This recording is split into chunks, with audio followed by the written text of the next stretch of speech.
Welcome back, everyone, to the rsc-eu. The last 2 nights, we've had the Academy play-ins. The Academy play-ins are all wrapped up. We've got our teams for Saturday. Now, we're moving up a tier to the prospects, starting the play-ins here. I'm Char, alongside me is Tazik. How are you doing? I'm doing pretty good. It's my first play-ins now for a while that I've been able to cast, so looking forward to this. And yeah, I think it's gonna be a good one as well between the two teams. They're both, I say, evenly matched. They're one of the prospects, one of the conferences was a little bit harder from the looks of things, but who knows? It could be a very, very well-shapen game today. Yeah, we do have all of the players in the lobby, so we won't talk for too long, but pulling up our schedule here, you can see that that first matchup that we will be covering here is Tomfoolery versus Amalgus, and then the winner of that will go on to face Obscurity, with the loser being out of the season. And then as our third and final match of the night, we go to the upper bracket for rsc-eu versus Occultus, all in the prospect here, and all of these matches are now best of 7 series. So yeah, should be a very, very good night. But starting it off, we got this matchup of Tomfoolery versus Umagus. And is there anything interesting here that you can see, Tazik, that you want to run us through quickly?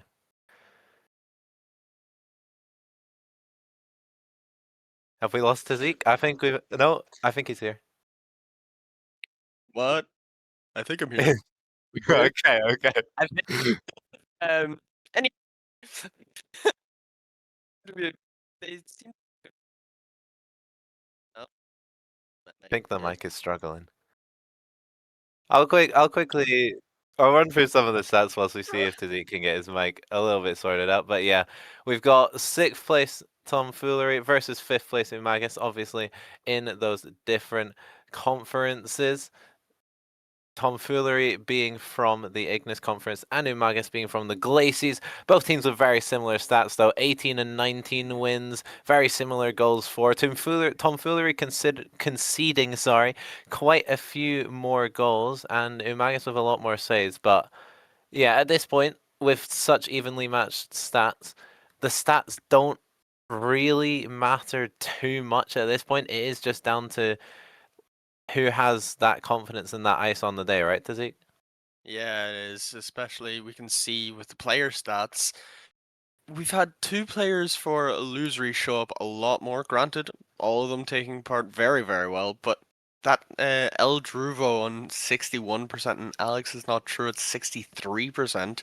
As well on Omega's side, Francis, I'm not even going to finish trying to pronounce that. I'm Just say Francis. just Francis, we're going to go off of today. 72% goal participation.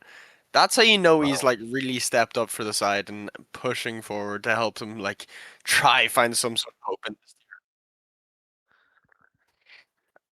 this year. Uh, I believe it. Our producer's wondering something, and I think it is. I think Um, so, yeah, I think so. as far as I'm Um, aware. but yeah, looking at these player stats is definitely very interesting, and I will say we do have the players in the lobby, and I do believe that Tomfoolery are using their sub Nakira instead of their highest player in SBN Jason.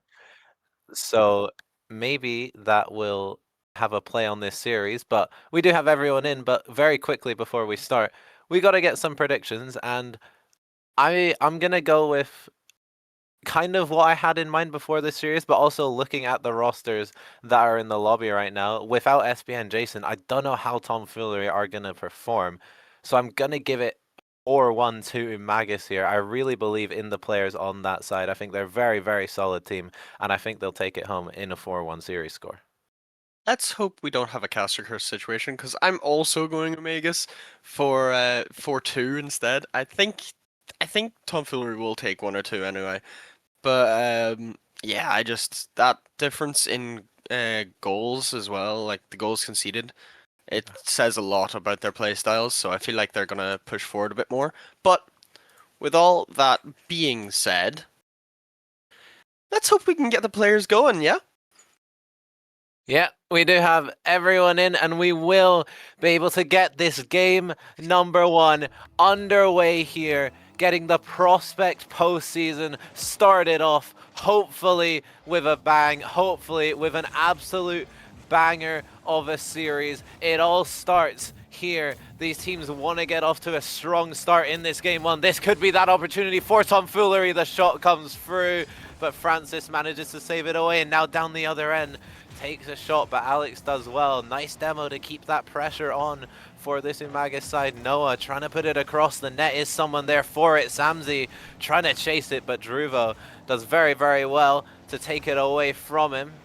Now, Umaga's pushing back down the other end, but that one will just be sent, and a little bit of a flurry in the opening seconds for both teams, but neither able to find that first goal quite yet. I should just stop talking. Yeah, that that is amazing timing from Team Omegas. The slightest of touches over to Sammy, and he just slots it behind the defender. It's a good way to start for Team Berserkers. They're going to be very happy with that, and we'll have to see, can they keep that momentum going. Yeah, Druvo now. Not the best touch ever, and Noah can hit that one to the wall, trying to chase it again to the backboard. Is someone there to double the lead? That's a miss from Francis, and now Samzi commits as third. This could be a counter chance here for tomfoolery with Druvo, but Noah does very well at the front post to get that one away. Now Nakira, the sub coming in for the highest player, has a lot to prove in this series, but he is a very, very solid player for being a sub in Prospect. One of the better subs in the Prospect tier, I would say. So he can definitely make an impact on this series. Alex off the sidewall looking for the backboard, but Samzi, fairly comfortable touch there, gets a really nice double as well. Deals with it quite well. A little bit of pressure here for tomfoolery. Nakira putting the shot on net. That's kind of weak. The dunk almost came in, but Noah does enough. Now Druvo just trying to keep that pressure on tomfoolery. They're hunting here for this equalizer, but as of right now, they cannot break through this Umaga's defense. Yeah, Nakira trying to find the pass midfield. Alex was there, but two players from the side of Team Berserkers was able to cut it out, so Noah can take control, finds way over one, but Alex was waiting. The corner pad gets stolen. Nakira has to push that one away for now, and Druvo is able to follow it up, gets around one. Nakira's there. Can he find it around Noah? It is there! It is the equalizer for Team Berserkers. They got, or not Team Berserkers, sorry, tomfoolery. Oh my word. They they find it anyway. They have 2:43 left. Which side will come out on top this time? It's a great start for the casters. The first goal, I said no one scored, and then they score immediately. In the second goal, you say the wrong team. We're doing very, very well in this game 1. But yeah, Nakira also doing well with that goal, getting it back here with half the game left to go. This next goal is so, so important here, as that time just keeps on running down. Whoever get this next goal will be in the driver's seat for this game, and the first game in a series like this is always so crucial, right? It like kind of sets the tone for the rest of it. This is a chance. Maybe Samzi maybe could have made contact with that one, and now Druvo has the shot, but Noah able to save it away. A chance gone begging there for Umagas. Yeah, big time. Is Alex gonna try start some sort of extra pressure, but Noah able to get a good 50. It stops in the midfield, however, so Francis, no boost, couldn't get his car correct for it. And Nakira tries to play it through the midfield off the corner, but it doesn't work out too well. Francis will clear that one long. It's just as far as Nakira, who brings it back to their own corner. Able to get past one, will continue this play. 50 in the tank, tries to get past Samzi, but it doesn't work out too well. Druvo's up immediately though. Can he find something to pass to Nakira? But the shot is saved by Noah into the corner, and it gets cleared away. Samzi now trying to take this forward. Neither Samzi or Nakira make a connection on that ball. Samzi and Nakira are two players that historically have been in the lowest tier, whether it being Prospect or Academy. I believe that this is either both of their first or second season, I'm not quite sure, in the second highest tier in RSC.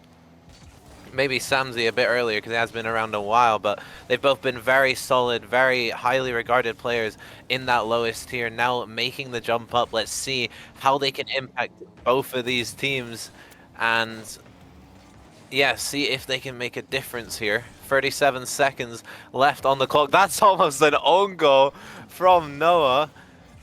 That would have been a tough way to concede here in the last 30 seconds. Druvo off the sidewall looking for the mid. Nakira just didn't want to commit. Didn't think it would be like a clear-cut chance there, but maybe could have got something here as time just keeps whittling down. Now Druvo trying to take it forward, but Francis will cut it out. Umagis pushing for that regulation goal. Alex hits it out to the side. Noah will cut it out. Umagis have all the pressure. They have a chance. That's a shot that's just wide, and nobody is there to convert. And Umagis so close, but nevertheless, we do have an overtime. Tomfoolery have been given a lifeline there, and they're gonna need to make it count, as it seems as though Team Berserkers are just gonna keep that pressure going once again. They wanted to end it in regulation, and that is an insane 50 in the air from Samsey, able to take that game 1, 14 seconds into overtime. Samsey does so well there. The first touch, following it up, getting the 50, and spiking it down into the net. And yeah, taking this first game for Umagis. And it was a really close game though. Overtime, all three teams had all three players on very similar points. So all three players from all three teams contributing. I don't think there was really a standout player in that game one. Everyone was just playing some pretty solid prospect level Rocket League, and Umagis were just managed to take it at the end. Yeah, they've done very well, and I just want to point out we don't have 3 teams, but they did play Yeah, my very bad. very well. um, but yeah, no, both sides played very well that series.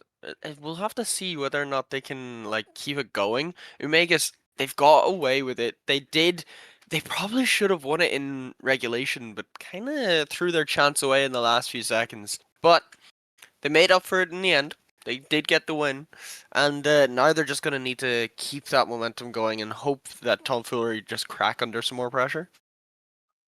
Yeah, that first game is so huge, like you say, for momentum. Just getting going in this series, getting going in this postseason, because both of these teams, they'll have their eyes set on the championship.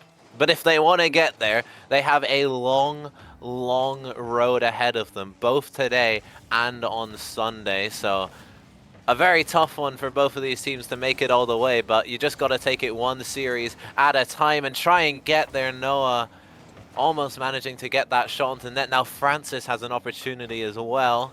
Samsey off the sidewall into the middle. Nakira winning the defensive race. But more pressure for Umagis as that one just floats in front of the net. Noah can't make contact. The bump comes through.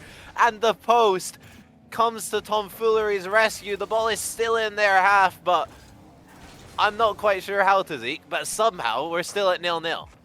Yeah, I don't understand. Umagas, you're putting on so much pressure. You need to find the back of the net. Otherwise, all this pressure means nothing. As Nakira able to get that one away from the half for the first time in about a minute.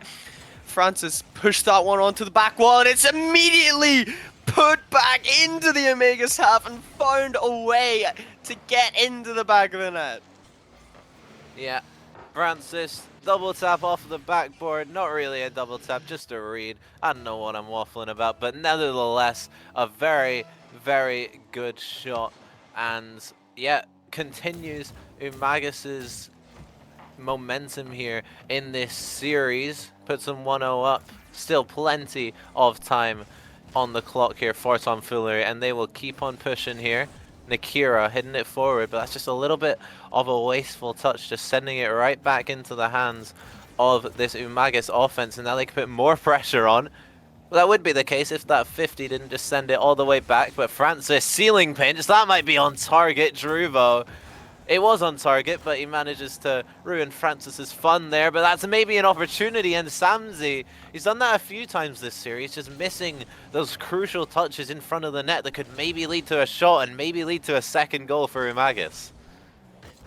Now Alex has to play that one into the corner. Francis cuts it out immediately. They're not letting any of this pressure go.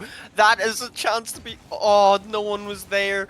Noah overcommitting, not realizing that Francis had more on that. But it's worked out so far for Tomfoolery. They're one down. They need to find something quickly, otherwise this could get dangerous. Francis not able to find the touch. Nakira's there, but it's saved away from Samsi. It's played into the midfield. That's two big whiffs coming through, but no one follows it up. Druvo just didn't think he could, as that's played off the bar. And now there's a chance for a counter-attack for Omegas. That's a great flick. It does find its way through just past the post. So we've just had like two players sandwich it into the crossbar at one end, and then Samdi just goes down the other, flicks it over the last defender. Thank you very much. Umagis are 2-0 up here. Just over half the game left to play on Tomfoolery. You're starting to get some of those alarm bells are ringing here. They've gone 2-0 down after losing that first game, and this game doesn't really feel like that first game. It doesn't feel as even. It definitely feels like Umagis are on top here. And Tomfoolery, it does feel a little bit like they are missing SBN Jason. They are missing that X-Factor player, that mechanical player, because that is what he can definitely be. And they're just missing that a little bit. They're missing that threat in the offense, and it seems fairly comfortable for this Umagis defense to really just kind of sit and just save anything that comes at them, because nothing is too threatening, and then they're doing very well at going down the other end and putting it away. Yeah, but it looks as though Team Berserkers, they look to be a little bit panicky right now. I've seen a good few double commits, a few missed touch and miscommunication moments, but so far they're surviving. Tomfoolery still have the pressure. Noah's trying to get it out, but it's not working out too well just yet. Alex plays it into the midfield. Nakira's not able to get there first, so he has to play the 50. It's still in this Team Berserkers half, however, so Nakira plays it off the corner. Alex was there waiting, but couldn't get the shot off properly.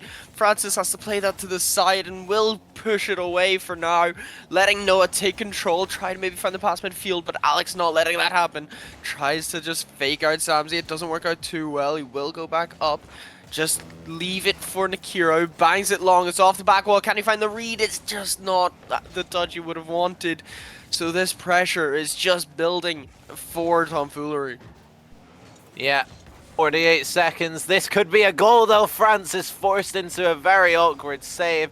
Two players stuck at that front post, but this one will go in. Noah just trying to take it off the backboard across the net and just sends it straight into the car of Alex. And you have to say, of Umagis' own doing, Tomfoolery have a lifeline in this game too. Yeah, they do, and they need to make it count. Otherwise, this could be bad as Francis has the shot. It's just rolling in. He will push it further to make sure that there's no chance of a comeback for Tomfoolery. Yeah, and at this point, if they don't manage to get the comeback in this game, I do wonder if we see a timeout call from this Tomfoolery team, because this game hasn't gone how they would have liked. That first game, they were in it. It was overtime. It was close. But this game, Umagis has been tearing them up, and Samsi has been tearing them up. Pop up, one touch. You can't really call it an air dribble, but it's bar down. 4-1 to Umagis. Yeah, and they're doing very well. They've kind of let go of that shakenness that they had on that goal conceded, but hey, you never know. The double commit coming through there again. Druvo able to take control of it. Tries to fake out. Francis does very well in this shot. An amazing one at that. The 1v3 from Druvo. Able to maybe just get a consolation goal. I mean, you never know. 18 seconds. It's very doable, but they need something good off this kickoff. But that was a very good shot from Druvo. See what happens off this kickoff. It's a fairly neutral one, but Nakira will be on it, will get the boost, but Noah gets a crucial bump. Nakira's still on it, but couldn't make connection, and with that clear, you'd think this is all done and dusted. Alex trying to put one more shot on net. Nakira will get that final shot on. Noah with the save, spikes it down. Umagis go 2-0 up. I wonder if we see a timeout. Yeah, they may need one, especially after that game. It kind of got away from them that time. The first game, very close. You couldn't really complain too much about it. You thought, okay, we lost in overtime. We can come back from this. There's no real issue. But that one got away from you. You need to make sure that. I think Tazik's mic might have cut out. Ah, So, yeah, I don't think we're going to see a timeout call here for tomfoolery. Doesn't seem to be called one, and I don't know if that's the right decision. I think they maybe needed a little bit of a mental reset, but it is just a little bit of Umagis are playing very, very well. Samzi and Francis in particular, that game were unreal. yeah, they were playing incredibly. It just got away from tomfoolery as well. There were so many moments, just awkwardness, not able to get away from it all. But you have to give it to them, I guess. They played incredibly that game. And I don't think they can really do much else to kind of prove that, yeah, no, we're winning this. We're making sure we pull through. Yeah. Game 3 coming up here. Tomfoolery, you don't want to go down to needing a reverse sweep. You don't want to go down to 3-0 because whilst it's doable, it's very, very difficult. You want to get off to a fast start, and that's exactly what they're looking to do with Nakira with the shot. Samzi is there to save it. Now going for an aerial play. We've seen him hit a few of those this series. Drops off to Noah, but the defense manages to deal with that one, manages to get it away. Now Nakira will send it down with a nice double tap, but it's just right back into the hands of the danger man himself, Samzi. Alex will get the save on it. 30 seconds gone here in this game 3. Umagis already with a few shots, but tomfoolery with one of their own, and they've had the ball in Umagis' half for a good majority of this time so far, but they've just got to look more threatening. The danger though for tomfoolery, and Samzi with a little bit of help from Eldruvo will put it in. Yeah, and that is incredibly done. The last second change on the direction on the shot from Samzi, able to push it past Alex. And that will be a very quick start for them to try and maybe find series point. He's now looking for the air dribble. The pre-jump comes out from Francis, and that's such a good pre-jump, just knocking out that threat, because Alex is a player who can definitely threaten from those positions. But I think like that pre-jump there also will play well in the mental game here, because I know in ranked I get really annoyed when I get pre-jumped, and I also get really annoyed when I concede, and Francis has just put Umagis 2-0 up. Yeah, I think there was miscommunication between Druvo and Alex. They didn't know which was going for the burst, they ended up bumping each other, which has destroyed their momentums on how to get back. And now they have an even bigger mountain to climb. Alex trying to find, I believe that was Nakira on the side, but not able to as it did get cut out. Druvo a little awkward. Is able to play the 50, but it goes as far as Francis tries to get the pinch into the midfield. Nakira's waiting on the back wall. Alex is there trying to maybe find some sort of touch. Doesn't do too much. And Samzi able to find the beat and get that one just about past the post. Samzi, what a finish right into the top corner. Really difficult angle there with the defender blocking most of the net, but he manages to find it top corner. And yeah, just Umagis dominating in the early stages of this game 3, and tomfoolery are capitulating a little bit here. It feels like in the game 1, it was fairly even. Game 2 was a little bit worse, and game 3 has been even worse than that. And I think it's a mixture of tomfoolery getting worse, but Umagis are just heating up as this series goes on. Noah will make it 4 inside less than 2 minutes for Umagis. Yeah, the demo on the back line from Noah as well. just gave him so much time to just guide that one home. And Omegas, yeah, this might be a bit of an issue now for Tomfoolery. They need to come back quickly, otherwise that timeout opportunity may have been wasted, as Francis has to race back to it. Does well, able to get away from the attacker. Druvo not letting this one out of the half just yet though, but Noah pops it high. Will find Samsy, who tries to put a pop shot on. Alex able to get the save into the sidewall. Now there's a chance the net seems to be open. No one's home. Nakira not able to push it further, and Noah able to get back in time as they do survive this attempt. Yeah, but tomfoolery, it's the first real moment we've seen them truly knock on the door of this Umega's defense. They're going to need to do it a lot more times if they want to get back into this game. Just over 2 minutes left on the clock. This is maybe a chance. Alex is up for it to the backboard. Druvo, pop it up to the ceiling. Nakira's on it. Just sending that into the corner though, and just hands possession to Francis. And now Umegas are just kind of, they're just messing around here. Noah and Francis both going for that same ball. Doesn't quite work out, but they won't really mind at this point, Tazik. Yeah, no, they won't, and I saw a pass attempt coming through, but Alex not able to get past one. Druvo's there, gets demoed by Francis, so that attack is gonna die down.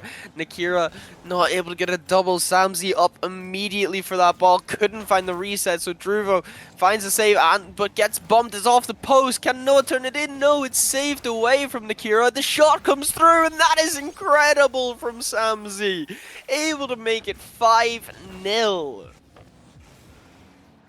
Samsy is playing absolutely out of his mind right now. What a shot that was. Slot into the bottom corner. I think there was a bit of bumping and demoing on the back line as well.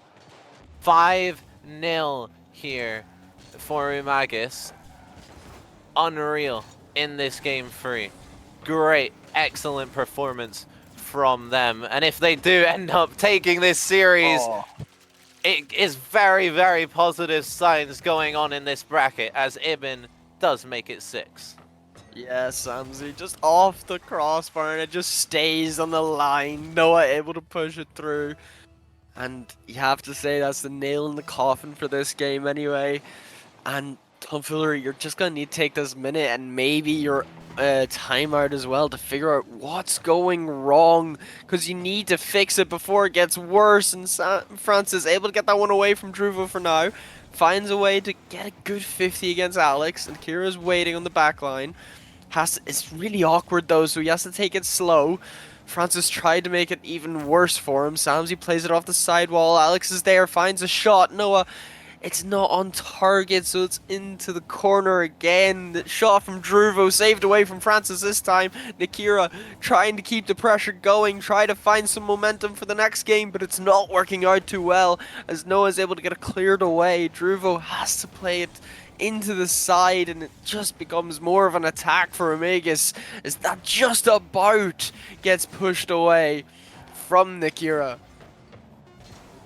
Yeah, timer ticking down. Anything that happens in these last 10 seconds will not matter. This game was done and dusted a long time ago here. Umegas go 3-0 up in this series. Absolute domination in this game 3, and if we don't see a timeout call from Tomfoolery, then they've forgotten it existed. We do see the timeout call. I think we all expected that we will see a timeout here for Tomfoolery. Yeah, and it's not much of a surprise after that domination from Omegas. It's just every single player on that side had more points than everyone on Tomfoolery. That's how you know things are getting a bit iffy. Yeah, they just were on the back foot the entire game. They couldn't do much to get away from their own half. You've seen there 9 saves for Tomfoolery, and it still wasn't enough. They still conceded 6. Samsy had 9 shots, more than the entire team of Tomfoolery. That's how you know the pressure is building and hurting Tomfoolery so much. Yeah, and tomfoolery, you've got to like just reset here. You're 3-0 down in the series. Like it's very very difficult, but it's not impossible. They are really missing that max player in SBN Jason. You can tell that they're missing him. Nikira, whilst he is still playing well, he is not max prospect, and none of these players are max prospect. SBN Jason is the team that this roster will have been built around for this season, and him not being here is quite a massive loss for this team, and you can see that. But we've seen teams without their highest player, they can pull off upsets. So while this series may look very, very difficult for this tomfoolery roster, it is by no means done and dusted. Yeah, it isn't. We all know reverse sweeps can happen. They are extremely rare, however. So we'll have to see if they can. And I don't know, especially after that 6-0 game. It may seem a bit like we're asking too much of them. I don't think it's gonna work for them this time. Um, and they're just gonna need to hope at this point. Yeah.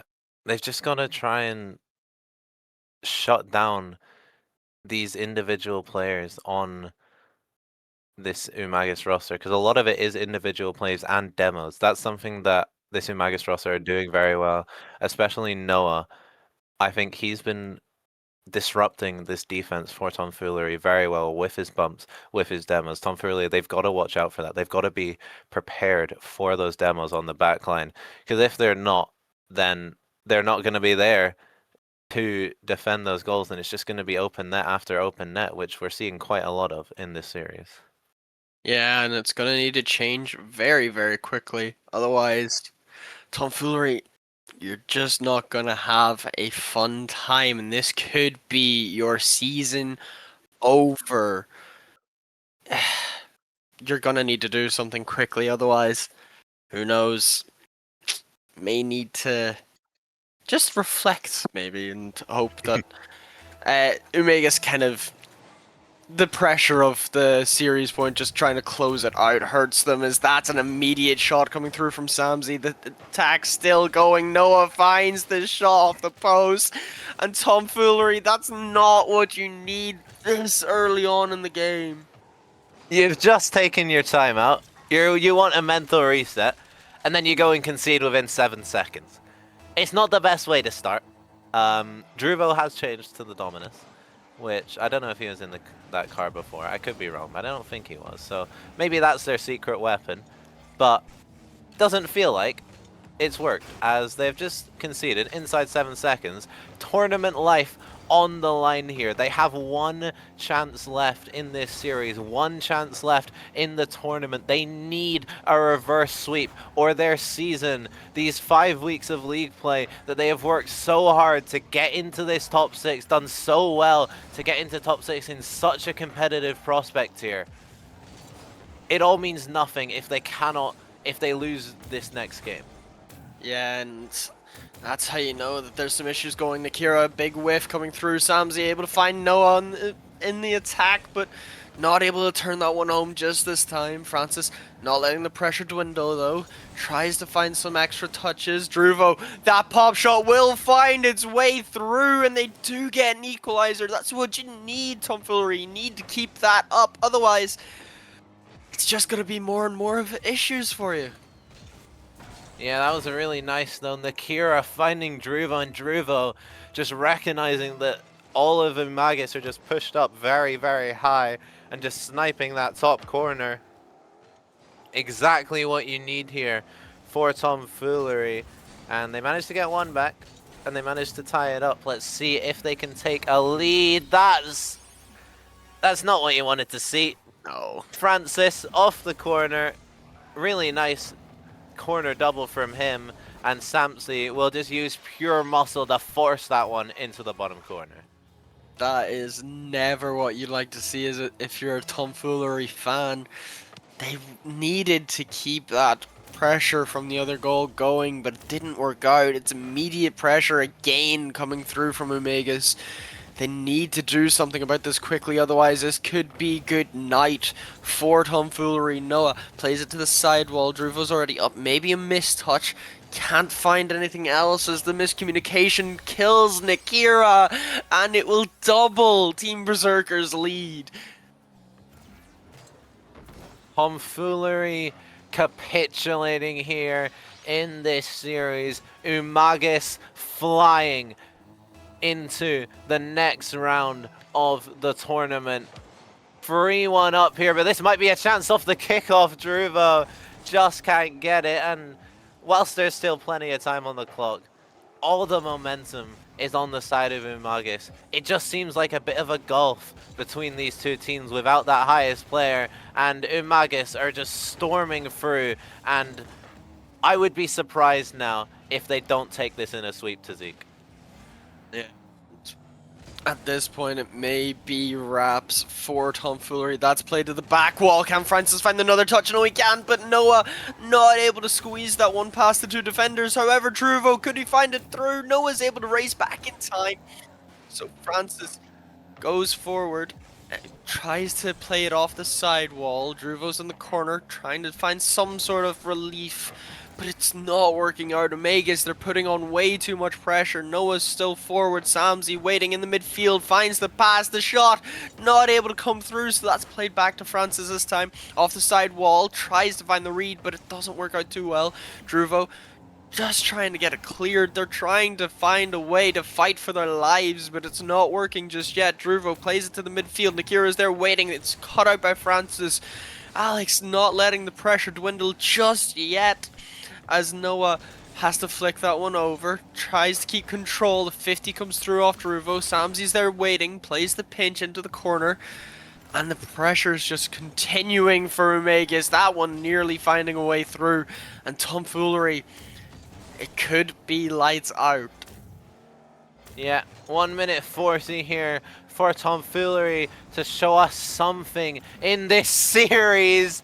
You know it's not your day when that one doesn't find the back of the net. Hit the crossbar in the post about 15 times and stays out from El Druvo. And now down the other end, friending a little bit. Nikira sending this one up to El Druvo, looking for the shot, but that's just weak. That's soft. That's a free ball for Francis. Taking it forward to the backboard. Alex is on it. Not the best control ever, though, and everyone misses the ball. Francis to the backboard. Double tap. Doesn't quite find the net. Umagis, 1 minute until they move on in the play-ins. Yeah, and it looks as though Tomfoolery, your night is done, your season is over. Unless you can find something in these last few seconds, it could be this time, but Francis denying that one off the crossbar. It's really not Tomfoolery's day, as it just seems as though Omegas have their number. Noah plays that one to Francis. The shot's on. Alex able to get the save this time. 30 seconds left. It's now or never, Tomfoolery. And it seems as though it could be of the latter. 20 seconds here. Samzy sending it forward, looking for the insurance goal to the backboard. Can someone be there? Druvo will clear it away. They need to get this ball up the pitch. They don't have time. That's into the middle. Nikira's on it. That's a great challenge from Noah. It's a shot. Can't make contact with it. It won't matter. Crossbar down. Umagis sweep Tomfoolery out of the tournament. Yeah, and that is such a way to start your lower run for Omegas. And it's very well deserved. They've done so incredibly well against Tomfoolery. They just did not let that pressure slip at any point. And you could see it hurt them so much. You have to say, very, very well played from Omegas. Yeah, 15 goals to 4, 37 shots to 29. The demos as well, 19 to 6 for the side of Team Berserkers. And yeah, they just kind of outclassed Tomfoolery in that series and played some incredible Rocket League. And you could tell Tomfoolery were missing Jason a little bit, and absolutely no surprise for me anyway. Lowest player on the team, but put up an absolutely amazing performance. Over 2 goals per game. It is your series MVP, Samzy. Yeah, and it's very well deserved. He's done so well to push his team forward and to make them play against that shadow side. Now, in the next game, they've done very well. They need to keep that momentum going. They're going to be very happy with that full sweep. And we'll see, can they find a way to maybe just push against the seeding? Yeah, that's our first matchup. Fifth seed taking down sixth seed. Take a quick look at our bracket here, and you see that well, it has not been updated. We just saw Umagus take down Tomfoolery, and they will move on to face Obscurity, who are a very solid team in their own right. So that's going to be a tough game for them to do, but they have the momentum on their side, right? And you often see that from the round one in the play-ins. That team has so much momentum that they will often take down that second team that they have to play purely due to the momentum that they have, especially with a sweep and especially with such a convincing sweep.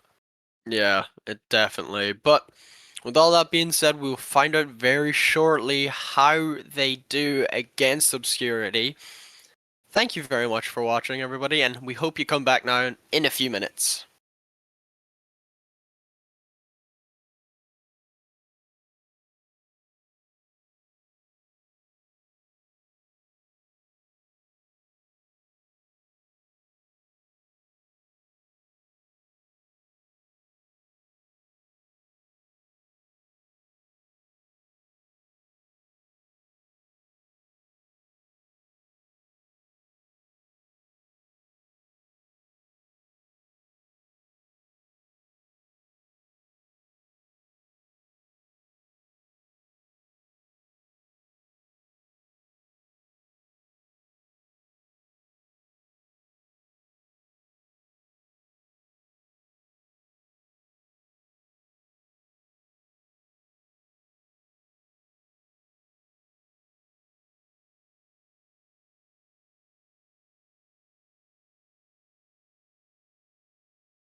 Hello, good evening, and welcome back to the rsc-eu stream. We just saw Umage's take down Tomfoolery 4-0 earlier today on the stream, and now they took down 6th place in the Ignis Conference. Now they'll have to take on 4th place in the Ignis Conference in Obscurity. I'm June667, and alongside me for this series is Tazik. How are you feeling about this series tonight?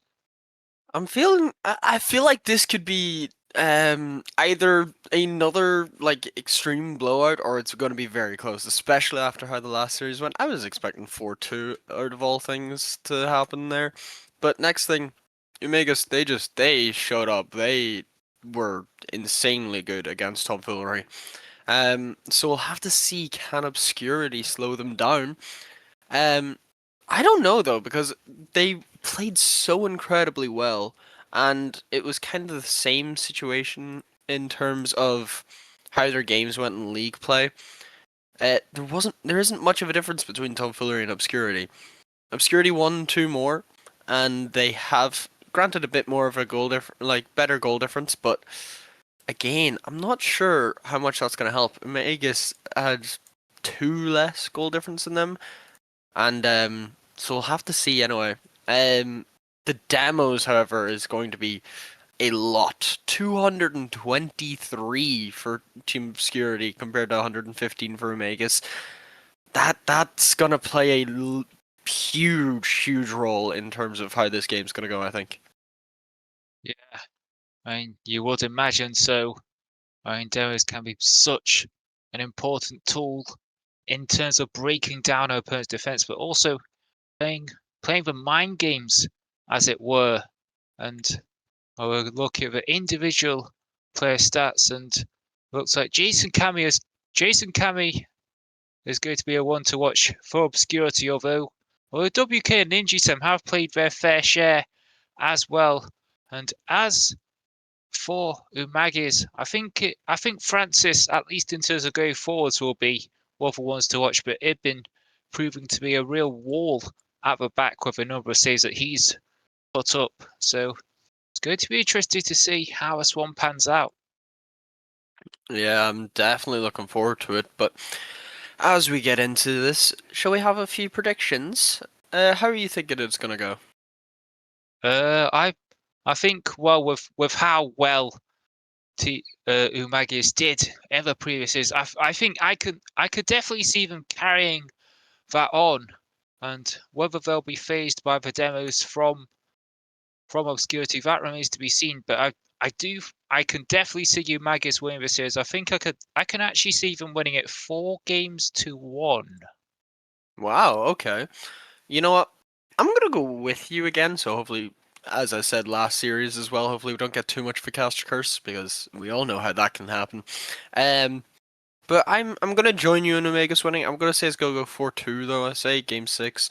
Uh, because Shadow are that type of aggressive playstyles, uh, definitely could be something. Yeah, and I mean, to be fair, uh I was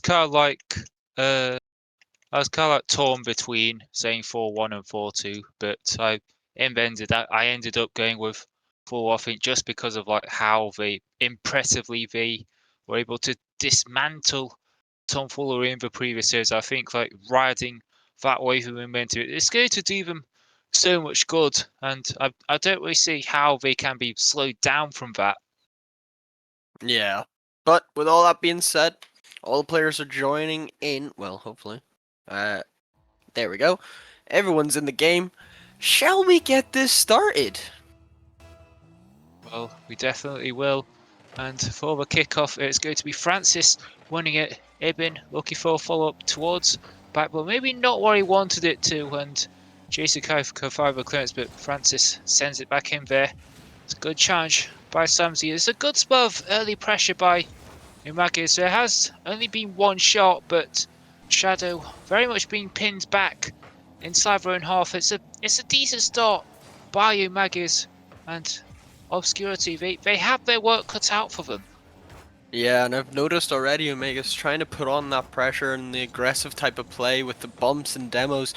They're either trying to match or trying to make it so that this becomes their game. And that was a chance gone to waste for Obscurity. Is Jason trying to keep the pressure on? Two players on Omega's having to dive. That's cleared away from Francis. Jason's waiting. Will take control. Takes it up high. Tries to find a way past Samzi. Not happening this time. Francis awkward on the back line, and that's gonna be a free shot for Ninja Sam to start this game one very well. Well, it's just poor positioning there. I mean, two Umagi's players there. One of them should have like ducked out of the way and let Vol one go, but they just got in each other's way, and in bend it just led to an easy chance for Ninja Sound to score, and all that good work from earlier has been completely undone, and it is through their own doing. But it could get even worse for them here. It's Ninja Sound trying to find a pass. A couple of bumps in there.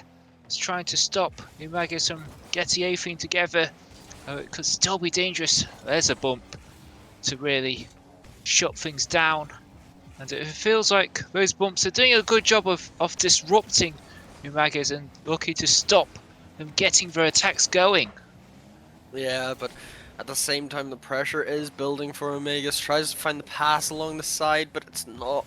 No one able to follow it up. That stopped in the midfield from Francis. Jason immediately onto it again. That could just fall in, but Noah able to get the save this time as Ninja Sam keeping the pressure on. That's going to drop, but it's read very well. The bump coming through again, but it's just too far wide. We'll have to see, can they keep this going? The 50 from WK works out well. Jason gets bumped, so it's very awkward, but able to stick with it this time. Gets the reset, gonna go low. It doesn't work out too well for him. The 50 coming through from Francis. It not able to get past Ninja Sam though this time as that's cleared away. Jason immediately meeting it in the midfield. Samzi has to just slow the play down a bit. Gets the flick, tries to find another shot, but it is pushed away into the corner. 50 comes through, Noah's on the sidewall. Will try to just get the shot off. WK is able to make the save. Francis is waiting in the last third as well, but Ninja Sam going to take that high. Finds the reset. Will take it low, able to get a great 50, which just kind of relieves some of this pressure for Team Obscurity. Yeah, it does, and now Obscurity, they're actually started to get down the other end, but Umagis, they did have enough players back this time. That's a very awkward touch by Jason, but still no one challenging from Umagis. Instead, they have to make that last-ditch save on the line. Can't feel that someone should have been going a lot earlier, but for some reason they just didn't. But it doesn't matter, they don't get punished for it. And they are still a goal down, so they need to find a way through this Obscurity defense. But it's not been happening for them. Yeah, and they're gonna need to find something quickly. A minute 30 left on the clock. The pressure building for Team Obscurity. Francis has to take control of that, but it's a bit of a throwaway touch. That comes straight streaming across the goal line, but no one able to put the shot on. That could just find its way through, and it will. The 50 does not work out for Team Obscurity, and Samzi will happily take credit for that. Yeah, I feel like WK is just fully focused on like getting a boost. Didn't realise that the 50 was going to go that way and just wasn't ready for it. And Shadow, I mean, for all their good work, I talk about Umagi's good work being undone. I think that was Obscurity's good work being undone there, and their lead is gone. And Umagi's, I mean, they had a few shots on, but didn't really work out for them. But now that they have a goal, now that they have something to work with, you can't wonder whether that will give them the impetus to go on and really push and go for the win in this first game. Well, with that being said, Obscurity have a chance of their own. It's pinched against the post by Samzi. Francis getting it further away. And now Jason has to get back to it, and he does, but it's a loose touch. Ibn picks up onto Francis on the backboard. Is there a follow-up? It's a double commit, and it is saved. On Obscurity, 20 seconds left.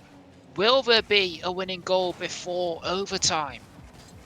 Yeah, we'll have to see as this is still in this corner. Samsy able to get away for now. Tries to get past both, but not able to this time. Noah's up already. Has to turn back. Francis, the shot. It's just off the crossbar. 4 seconds. Can they keep this alive? Can they try find something in the end of regulation here? Jason awkward. Able to pop it high. It hasn't dropped just yet. Ninja Sam gonna try and let that happen as it does drop this time. And we get OT in the very first game. We do, and looks like Ibin is going to win that kickoff. And now Francis is just wide. I'm not sure if he recognised that there's an open net to shoot at. But now, Samsy, it is on target. Jason has to backpedal to make the save. And well, that chance is gone. And now Ninja Sam with a counter attack, but it's a great save by Francis. Even after being bumped, still able to get there. Now Ibin has the ball out of control, trying to get the flick, but Ninja Sam able to make the save. It's all happening. It's all of a sudden becoming rather end-to-end as both these teams pushing for that winner in game 1. Yeah, but nothing so far. Samsy trying to make sure this one does not leave Shadow's half. Francis has to take control on his back line. Will find the flick past Jason. That might have been an overcommit, but WK able to save him this time. As it does get played into the corner. A bit awkward for him. Can't do too much else. Noah tries to find the pass midfield. Jason gets it cleared away. Bit of miscommunication there from Team Omegas, but just about gets away from any sort of mishap. A double commit coming through. That's not going to be good. So Francis is alone for a second. Gets the great 50 off of Ninja Sam. Samsy no boost to get a touch. The shot's on. Francis able to put the one just about into the corner. It's still dangerous though, as WK trying to keep that pressure going. It's not going too well so far. Ninja Sam off the ceiling. Francis was already there waiting. Jason gets one touch. Can't do much else as this one will slow down a lot. Yeah, and can't feel that Umagis, he kind of got away with it. Feel that with how they were looking rather shaky defensively, feel that Obscurity should have been able to score at least 12 of his opportunities, but it just doesn't. That could sneak in, but it's a great save by Ibin, who then gets demoed a few seconds later, and now Umagis can find a way out. Ninja Sam cuts out, gets the second touch, and Umagis are pegged back once again. Still struggling to get out of their own half. So the shot comes in. Again, it's more last-ditch defending required from Umagis. Francis, it got blocked, and it opens up for Jason, who wins it for Obscurity. That is so unfortunate. The bump on Francis making him so awkward. He didn't need to make the touch, but the panic set in. And that will be game 1 going to Shadow. Yeah, it is. I think there was a lot of panic from Umagis, especially in overtime. It felt like a lot of the touches that we were making in their own half were very rushed. It's just a matter of like trying to prevent the immediate shot on, just trying to keep it away from Shadow, just trying to fend off the immediate threats rather than thinking about the bigger picture and taking time and compose yourself to like properly get the ball away. They didn't really do that. I think it's just a bit short-sighted on their part. Yeah, it was. They didn't play bad, don't get me wrong, but just those little moments of panic on the defense absolutely killed their chances. And we know Shadow will take control of that and make sure that those opportunities don't slip out of their hands. Fairly even in terms of like the attack and all. There's about three shot differences between the two sides. So we'll have to see. Can Omegas come back after what looked to be a close game, but ended up just unfortunate for them? And we'll have to say it's far from unsalvageable. I mean, we mentioned about how physical, how aggressive Shadow were in terms of the bumps and demos, and we saw that to full effect.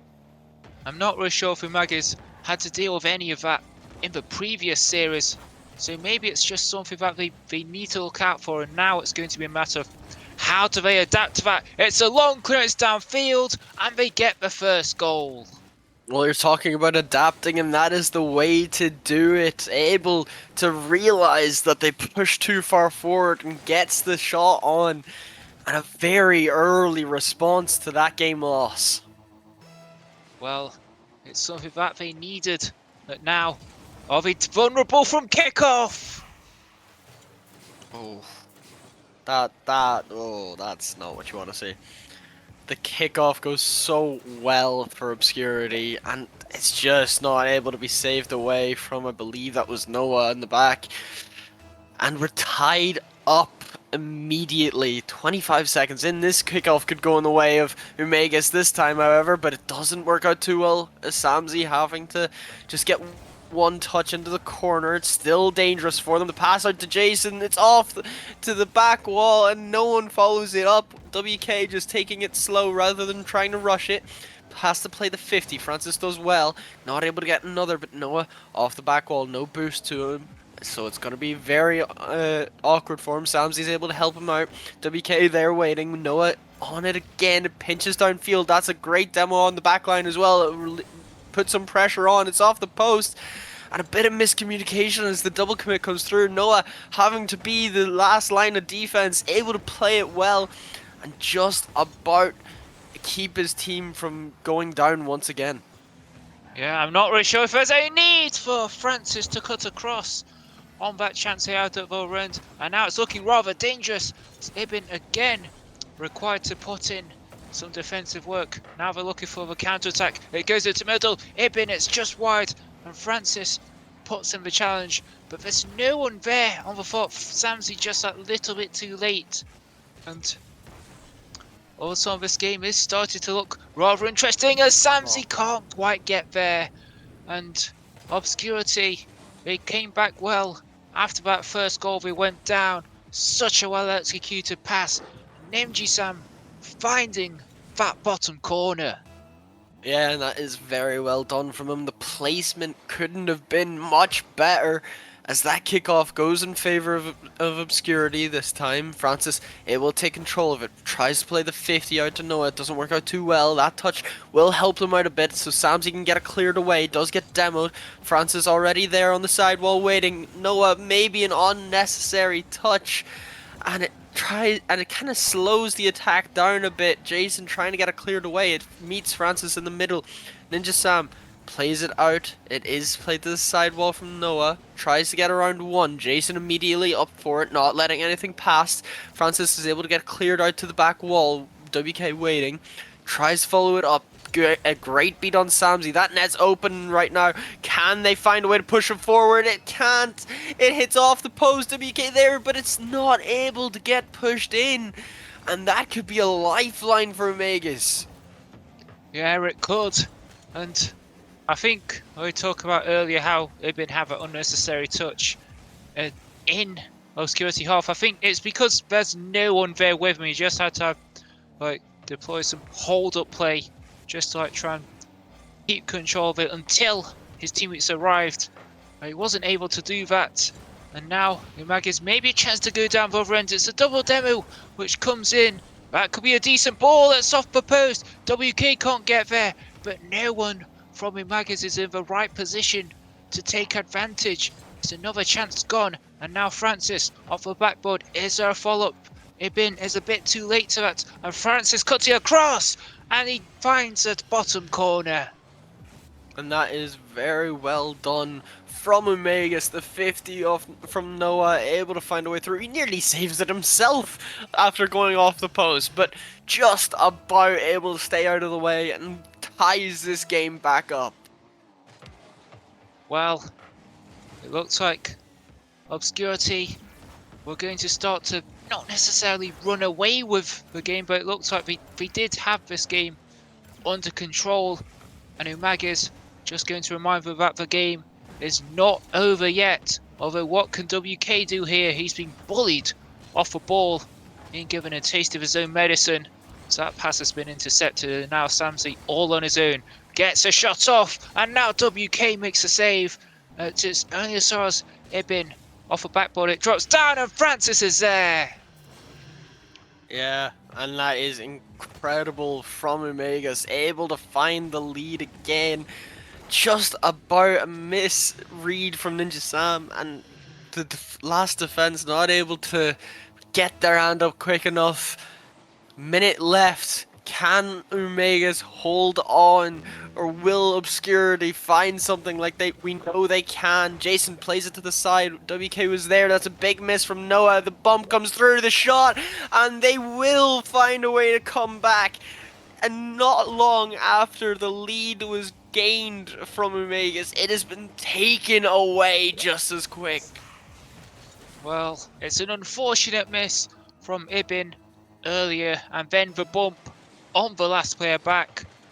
It's something that I think Obscurity maybe they kind of like forgot about that, and clearly they've forgotten how to kick off because they've gone behind again. Yeah, and it looks good for Omegas, but we know it's happened already. They can very easily lose this, and they need to find a way to keep it together this time. Don't let it slip. It's only one goal. There's 40 seconds left. WK up high. Ninja Sam meets him there. Tries to find the shot. France is able to play it into the corner. There's a bump on the back line, but France is able to get it cleared away for now. WK will try to find Jason in the midfield. Can't do it this time. Samsi's there waiting. Tries to find the read, but Jason able to get that one away for now. Francis keeping the pressure on. WK off the side while Noah was waiting for it. It gets touched out. Samsi was there waiting. It's off the back wall. Jason has to get that cleared away.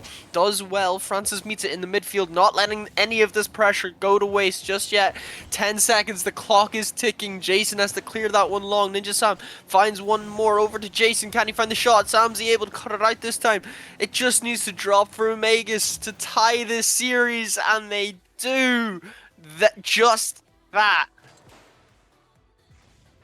And you have to say it was better from them, but I think Obscurity, we saw how the bumps and the demos, it did so much from the previous game, and I feel maybe we left it too late this time around. We didn't really see that much of it in this game until their third goal, which it played a major part.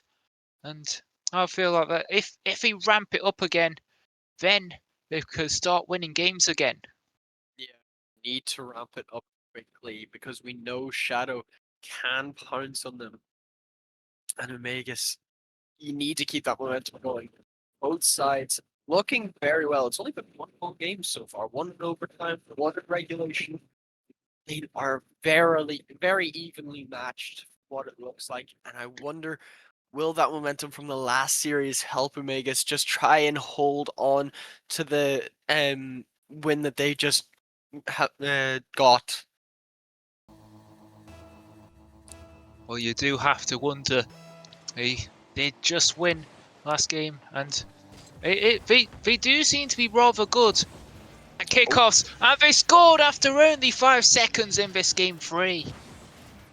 Wow. That is. Have they team pinched that? No, okay. It's just fallen on to WK, and that is so unfortunately gonna just. That snipes into the goal. 144 kilometers an hour. That is insanely quick for just a shot like that. But Ninja Sam having to get that touch on the ceiling, finds one more. Samsi's able to cut it out this time. Jason's in the midfield waiting, has a full tank.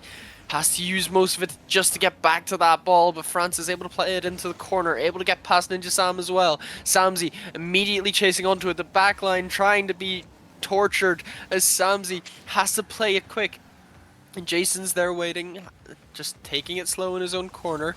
We'll try flick this one over one. Francis not letting that go anywhere nearby. Jason gets a demo on the back line. Ninja Sam over one. Francis able to help out this time. WK off the sidewall, gets a reset.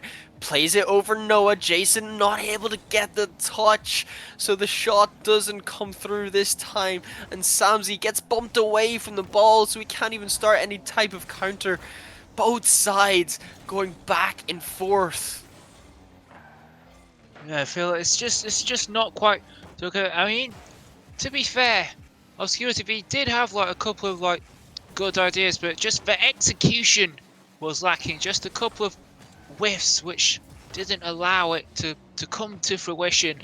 And Umagis, I think that kind of threw them off because they were expecting the touches to come through and they didn't, so it meant that they weren't able to get the proper clears, and it feels like this game is kind of lacking finesse. The execution isn't quite there. It's looking rather scrappy. It falls to WK, but that shot well over. And now Jason tried to find the bottom corner, but they've been able to backflip to make the save. And now it's Samsey. It's onto the backboard. WK can't get there, and it's onto the backboard again. Is there a follow-up? Francis, but WK, it's a very good 50. And Umagis back into their own half. Yeah, Ninja Sam has to play it off the back wall. Doesn't work out too well. Francis gets it out just for now. That's a good 50 as well from Noah. Will chase it down. Gets that corner boost. Makes it awkward for WK. The shot comes through and Samsey able to double their lead with 2:40 left on the clock. This is what you needed to see. It is. And looks like Obscurity. They did have a decent spell of pressure, but just Umagis went down both end, and that shot really into the roof of the net. Really well executed.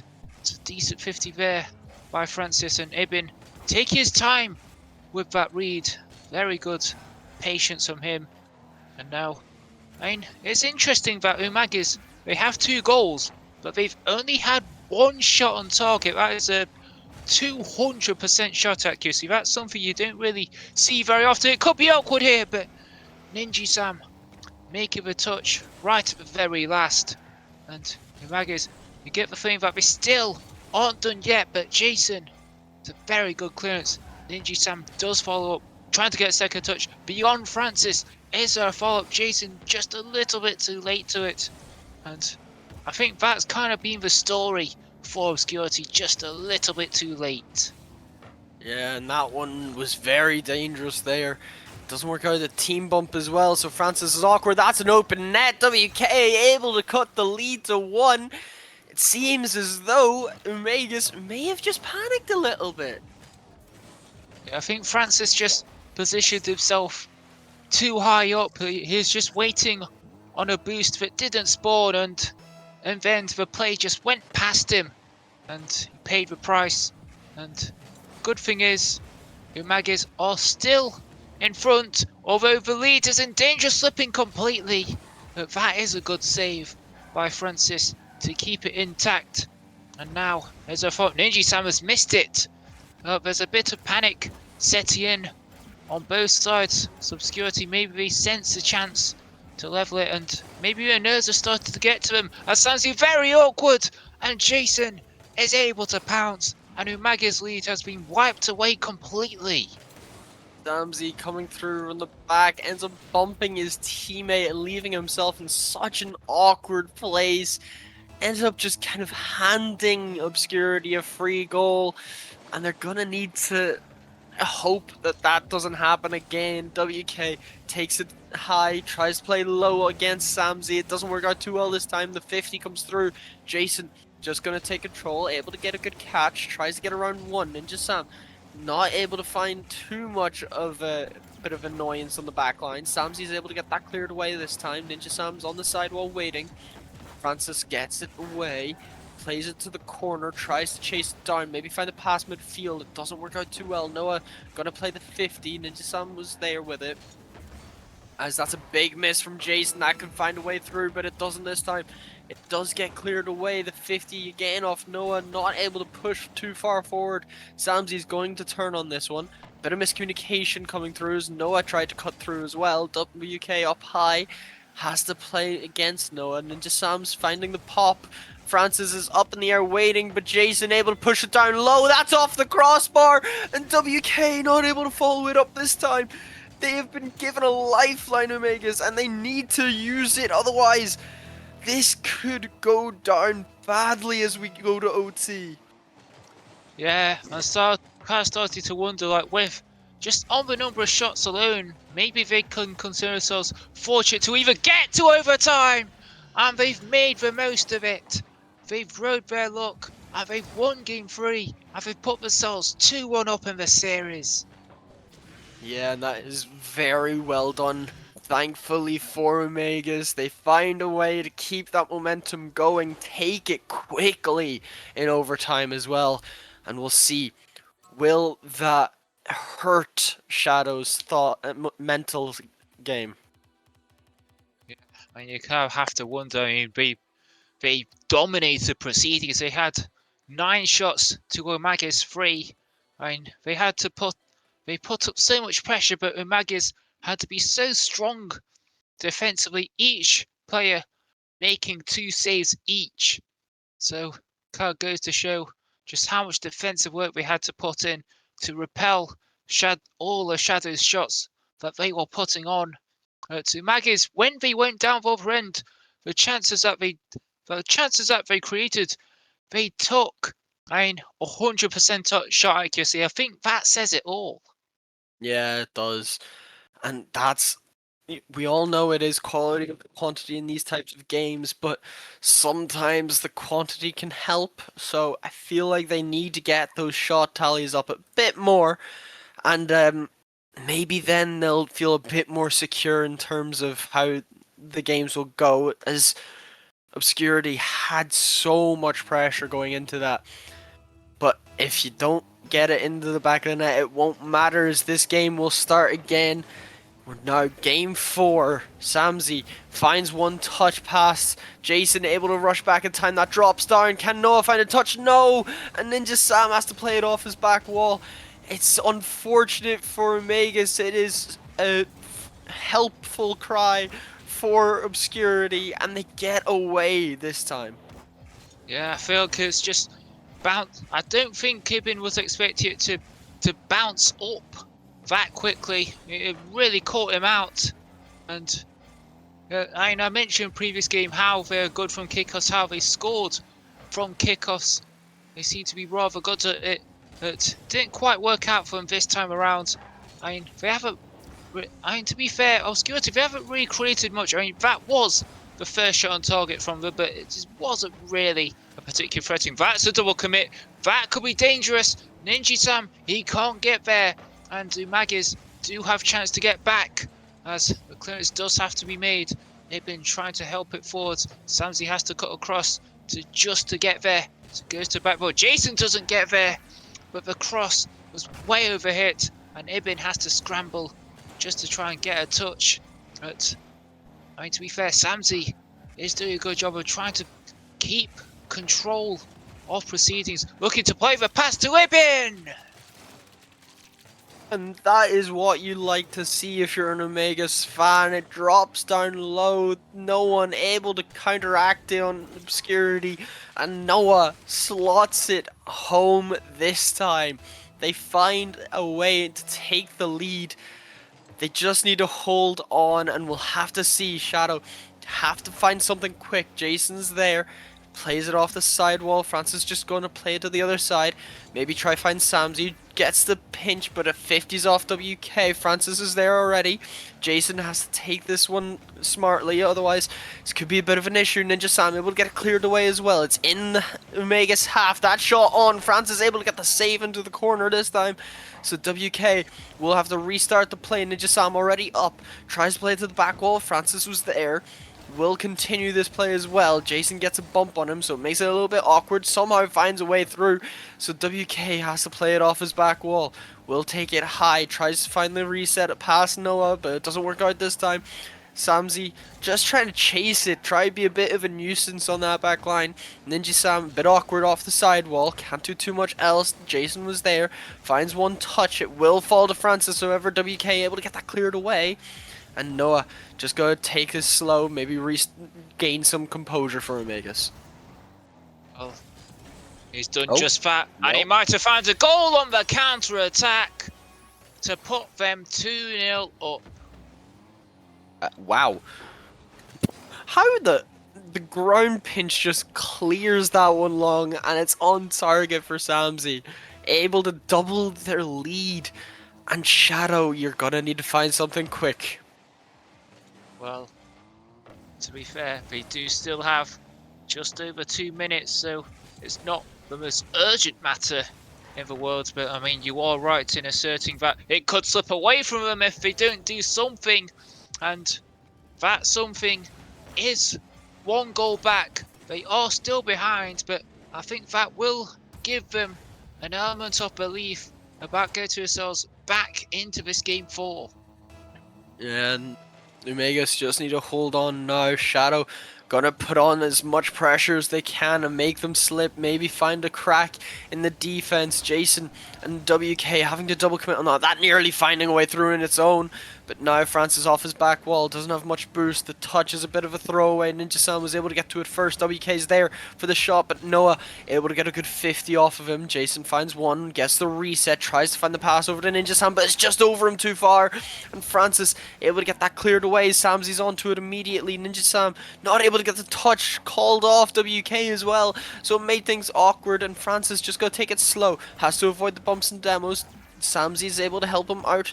Tries to just get that one cleared away, but not able to this time. That's up high. Noah able to find one more touch, but it just falls to WK. It's a great 50 coming through from Samsy off the corner. Can he find another touch? He does, but it's not the touch he would have wanted, as Francis has to dive, finds the 50. Jason able to keep that one away for now.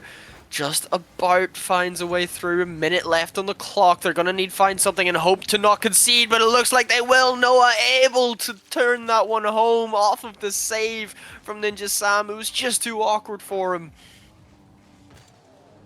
That was a really good shot initially by Francis. Ninja Sam did well just to keep the initial shot out.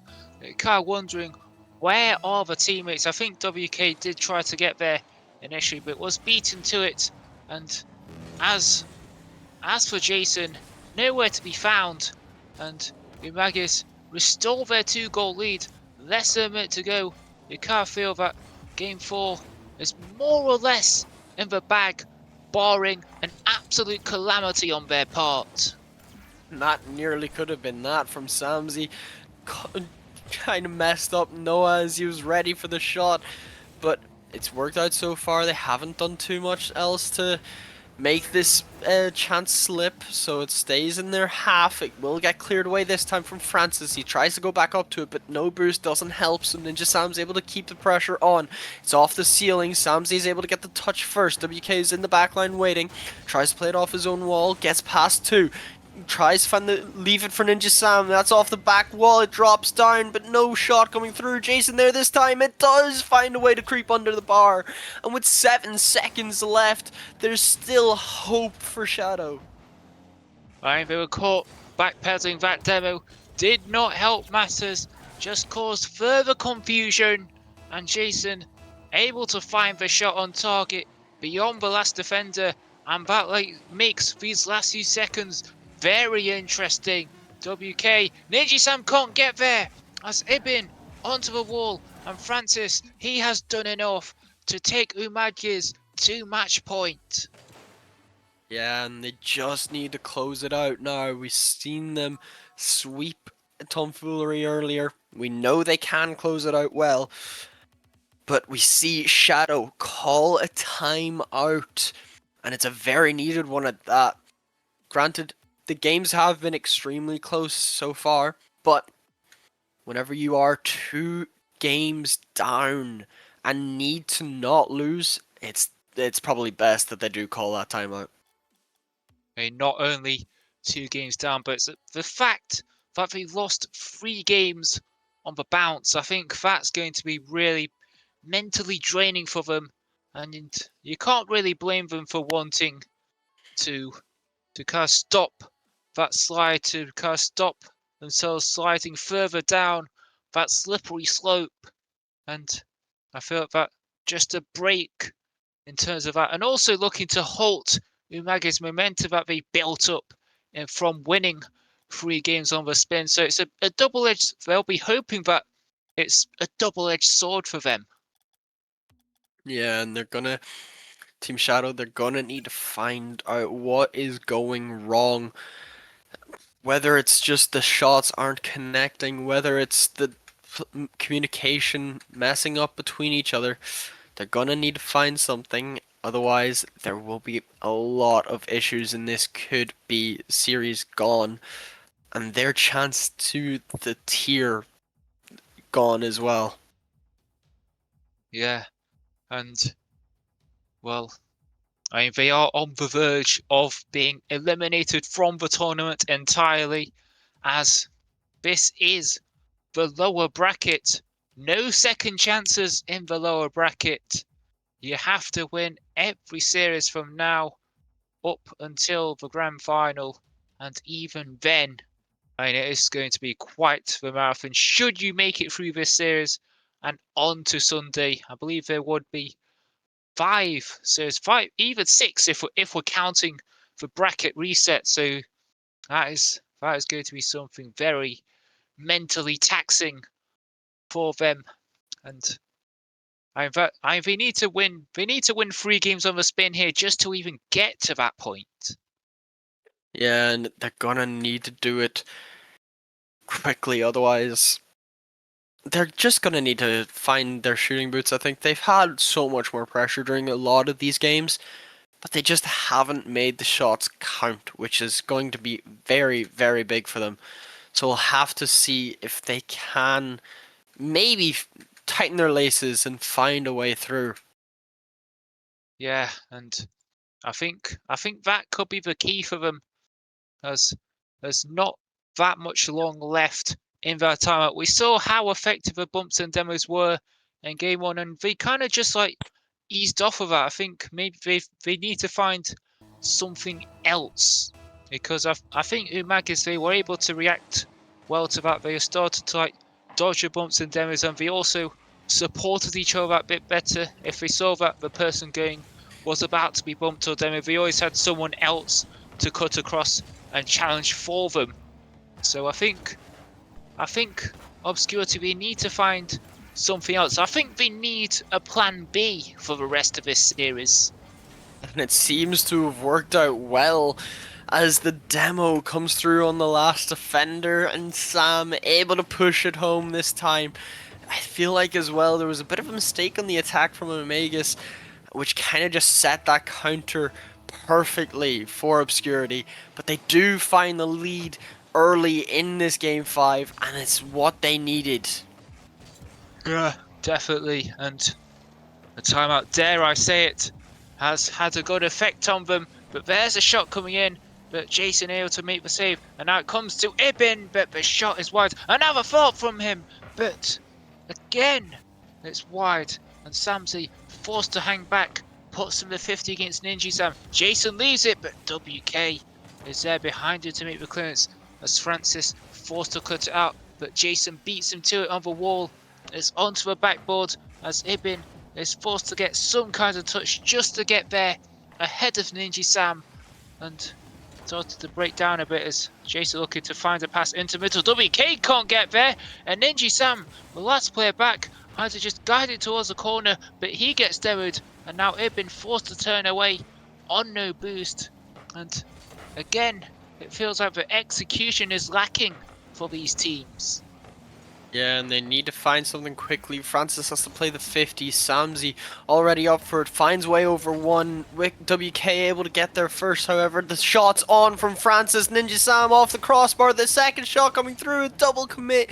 And it doesn't work out this time for Omega. Samsey has to play the 50. It's still in the corner. There is still danger just yet. Noah not able to find the touch. The double commit coming through. That could be dangerous for Omegas, but Noah able to help them this time. Francis not able to turn that one home. Samsey has to get the touch, does well as that gets played into the corner. He gets the clear. Ninja Sam, bit awkward. That could just drop in, and it will.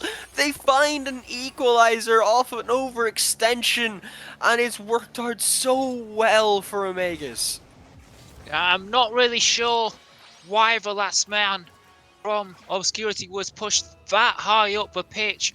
You're almost begging to concede on the counter-attack, and that is exactly what happened to them. Ninja Sam too high. I mean, they tried to get back, but realistically, the damage was already done, and their lead is gone.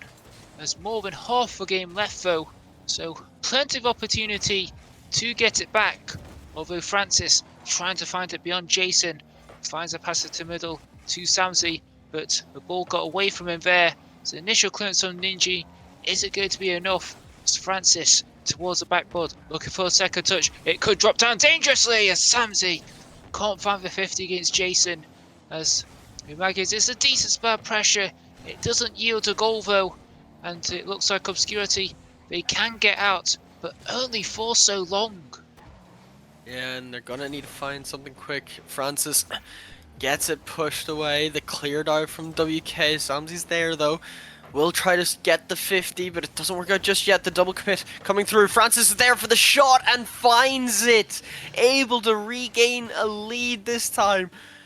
And Team Obscurity, you need to come back. You're on your life. It could be gone after this series. And it's just unfortunate this time. They need to do something. Otherwise, it could be lights out for them. Yeah, their tournament lives are at stake as that one comes off the bar. It's a needless double commit. Ninja-san might have just cost his team a chance in these playoffs, but he does make amends with a 50 as that goes into middle. Jason can't get there, and it comes to WK, and it's off the bar and in. It somehow works out for them. They just confused Umagis with those whiffs, and it somehow works out for them. Yeah, it does, and it's thankful for Shadow. They needed that goal to keep them alive. 1:30 left on the clock.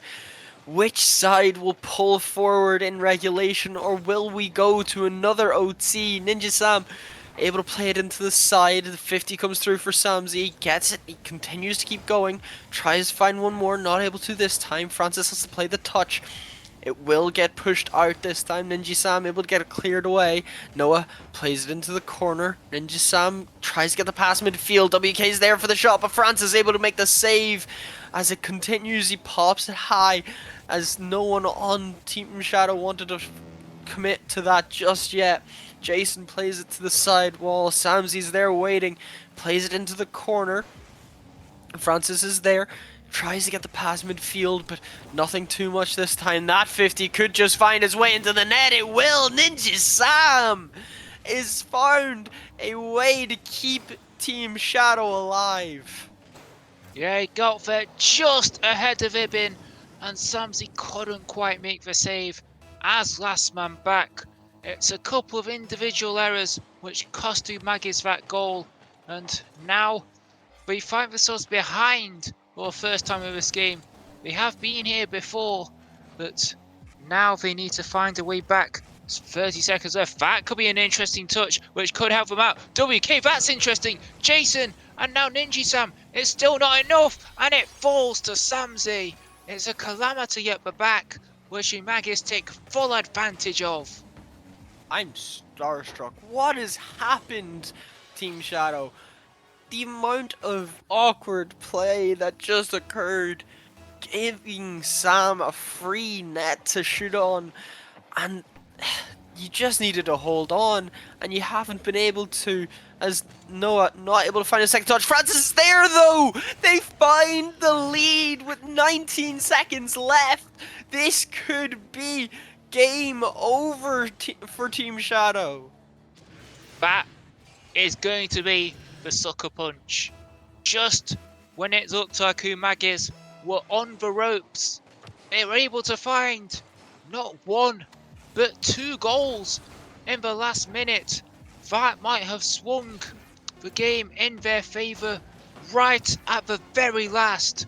And new Obscurity have one last trick up their sleeves. Jason's been bumped. Ninja Sam gets it, but so does Francis. And Samsey drops it. And Umagis, they carry on their lower bracket run. And it means we wave goodbye to Obscurity in the prospect play-ins. Yeah, and very well done as well from Umagis, able to just about clinch that one. And they made your prediction dead on. Yeah, they did. And, well, they did. It looked like they did make hard work of it at times. But, and crucially, each and every time, they just about got over the line, apart from that first game. But after that, they just found those marginal gains. And in fact, they were actually outshot by Obscurity.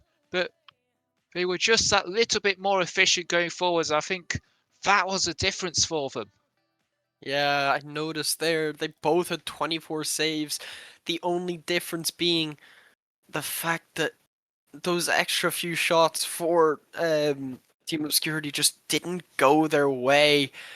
And with all that being said, Team Umag is able to keep their life keep alive, sorry, and hopefully try and start some sort of Cinderella story maybe.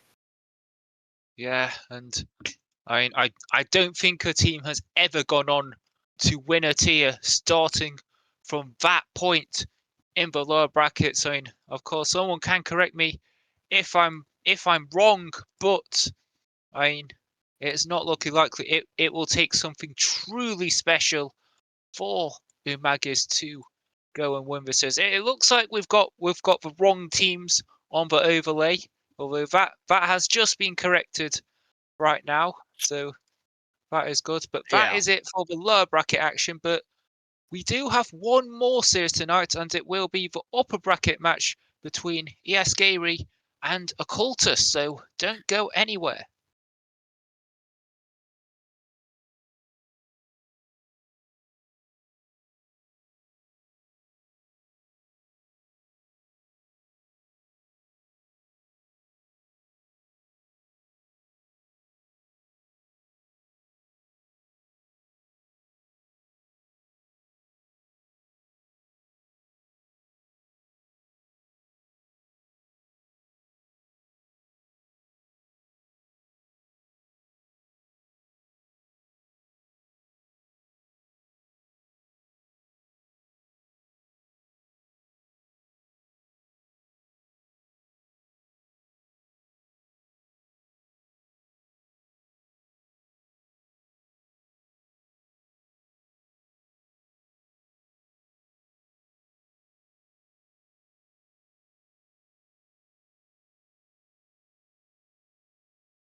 Welcome back, everybody, to the final match of this fantastic day of Rocket League and rsc-eu. I am joined here with Tino, and we've got a pretty exciting matchup coming up. Do you wanna take us away with this one? Yeah, no prospect here. It's the upper bracket match today. We have Neat and I believe it's which team is it again? I forgot. So we got Issachar and Oculus, two very good teams, obviously getting into the top three of their classes and getting into the upper bracket. So should be a very interesting game. Yeah, so yeah, Neat and believe it's DSK or DXT are going to be facing up here. Upper round one, best of seven. Luckily for both these teams, win or loss of this series, you're still in it. But you definitely want to be the ones going through in the uppers. Yeah, most definitely want to be up in the uppers because going into the uppers, going into playoffs means you play a lot less games compared to the slog, which is the lower bracket, and anything could happen in that lower bracket because you don't want to lose that second life, especially after you work so hard to be able to get it as well. So should be a very competitive series. I'm excited to see what happens. Yeah, and here, having a quick look at the versus stats, DXT, they, they do trail behind just a little bit on stats, but genuinely really, really evenly matched teams, and they were very close on standings as well, second and third. So really excited to see what's going to go down in this series. And honestly, it's going to be I think it's a tough one going to be to predict the outcome of it as well. Yeah, I see two very equal teams here. Obviously, Dexterity getting second in their tier compared to Nee getting third in their tier. There is very similar stats as well. Even with the shooting, 33.1% to 33.2. Very close when it comes to shooting. So it seems this go who's going to get more pressure, who's going to get more shots in the game. Yeah, and now let's have a quick little breakdown of each individual player, people that we've seen around. Also on DXT, the one and only Raids, who sits back here normally in production, going to be playing on DXT's side. And yeah, having a quick look at the general standings, what some players, just statistics wise, that you feel that we should keep an eye on for this game and the series. Well, looking at both teams, the person I would really look at is Taffy Jones, 88, 51 goals on a 39% shot percentage. He's mainly going to be the one that's going to be taking the lead when it comes to shooting. And when it comes to Neat, I feel like it's more of a team perspective rather than the an individual performer. But if I had to say somebody, it looks like it's going to be one Jibs, 24 assists, 35 goals with 44 saves, a very good all-around player with 36 games as well. And it seems that Mason is going to be the one that has to hold it down because he doesn't have as much experience with the team with only 24 games. It seems he was the one to not be playing when it was a sub game. Yeah, and so yeah, I think like we were talking, it's very even. One side maybe has a bit more of an all-star player versus a more all-rounded, statistically all-rounded team on the other. But I don't know if we think we should go into some predictions here. I don't know if you've got something in the back of your head that you're thinking of on what you think we're going to see throughout the outcome of this series. I feel like it's going to be a back and forth series, most definitely. But I feel like the overall team of Neat is going to take down Dexterity here. I've got them winning 4-2. All right, 4-2. You know what? Just to be different here, and got to side with our production team. I'm gonna put it on DXT, but it's gonna be a tight one. I still want to see Game 7. I always want to see Game 7s. It's fun as a caster, fun as a spectator. So let's go DXT 4-3 on this one. I feel like it will be a cagey series, regardless on who will win the series. And I think we're ready to get started. Yeah, just having a look, waiting for players to jump in and give it the go. But yeah, this is going to be one of those matches where you kick it off and it is game one of a best of seven in the uppers. So you kind of do have a bit of that room to figure things out as you go through here, right? Because it's not the absolute end of the world if you do go down, but these teams are going to be fighting to not, and that's what we're going to be seeing. That's what we want to see. Peak plays, top performances from everybody here as a goal almost slides in off of Jibs, but a save. Now Raids just isn't able to find contact, and JC puts the first goal in less than 10 seconds. See there, that's just off the kickoff. That's all it is to it with that goal. Good offense from Neat coming off of that 50. And it was an easy rebound from JC to put it in. Raids just couldn't get the touch. Yeah, and then kickoff going in heavy favor off of Raid's touch. Now, Taffy Jones looking to center it, but no follow-up, giving Iskari the time to kind of reset here and maybe set up an offensive pressure, but little control here, taking up onto his own backboard, looking to find a pass to continue the clear, but he's going to try to take the 50 himself, but it's 50'd awkwardly. It's in front of the orange net, and it just bounces in. Jibs puts in the second goal. Yeah, Neat seems like they've really kicked off with this upper bracket here. Seems that their warm-up from scrims has definitely benefited them. And Dexterity has just been off to a slow start, and Neat will take a 2-0 lead. Yeah, that they will. It's something that you got to be feeling good so far, you know, 30 seconds into game one of what's going to be and what we predicted to be a pretty intense series, and you're already leading. It's going to make you feel a lot more comfortable. Yeah, most definitely. You definitely build confidence going into the rest of the series. Even if you do somehow drop this game, you still definitely had some offensive bursts starting up your series. As Mason will take it to the corner, will go to Tilted, and it's still just controlled off the corner. Neat will still have the ball. JC will go for the shot, goes low, and it's saved. But yeah, it's early pressure from Neat. Dexterity just needs to put their A game. Yeah, we haven't actually seen a shot on net yet from Dexterity.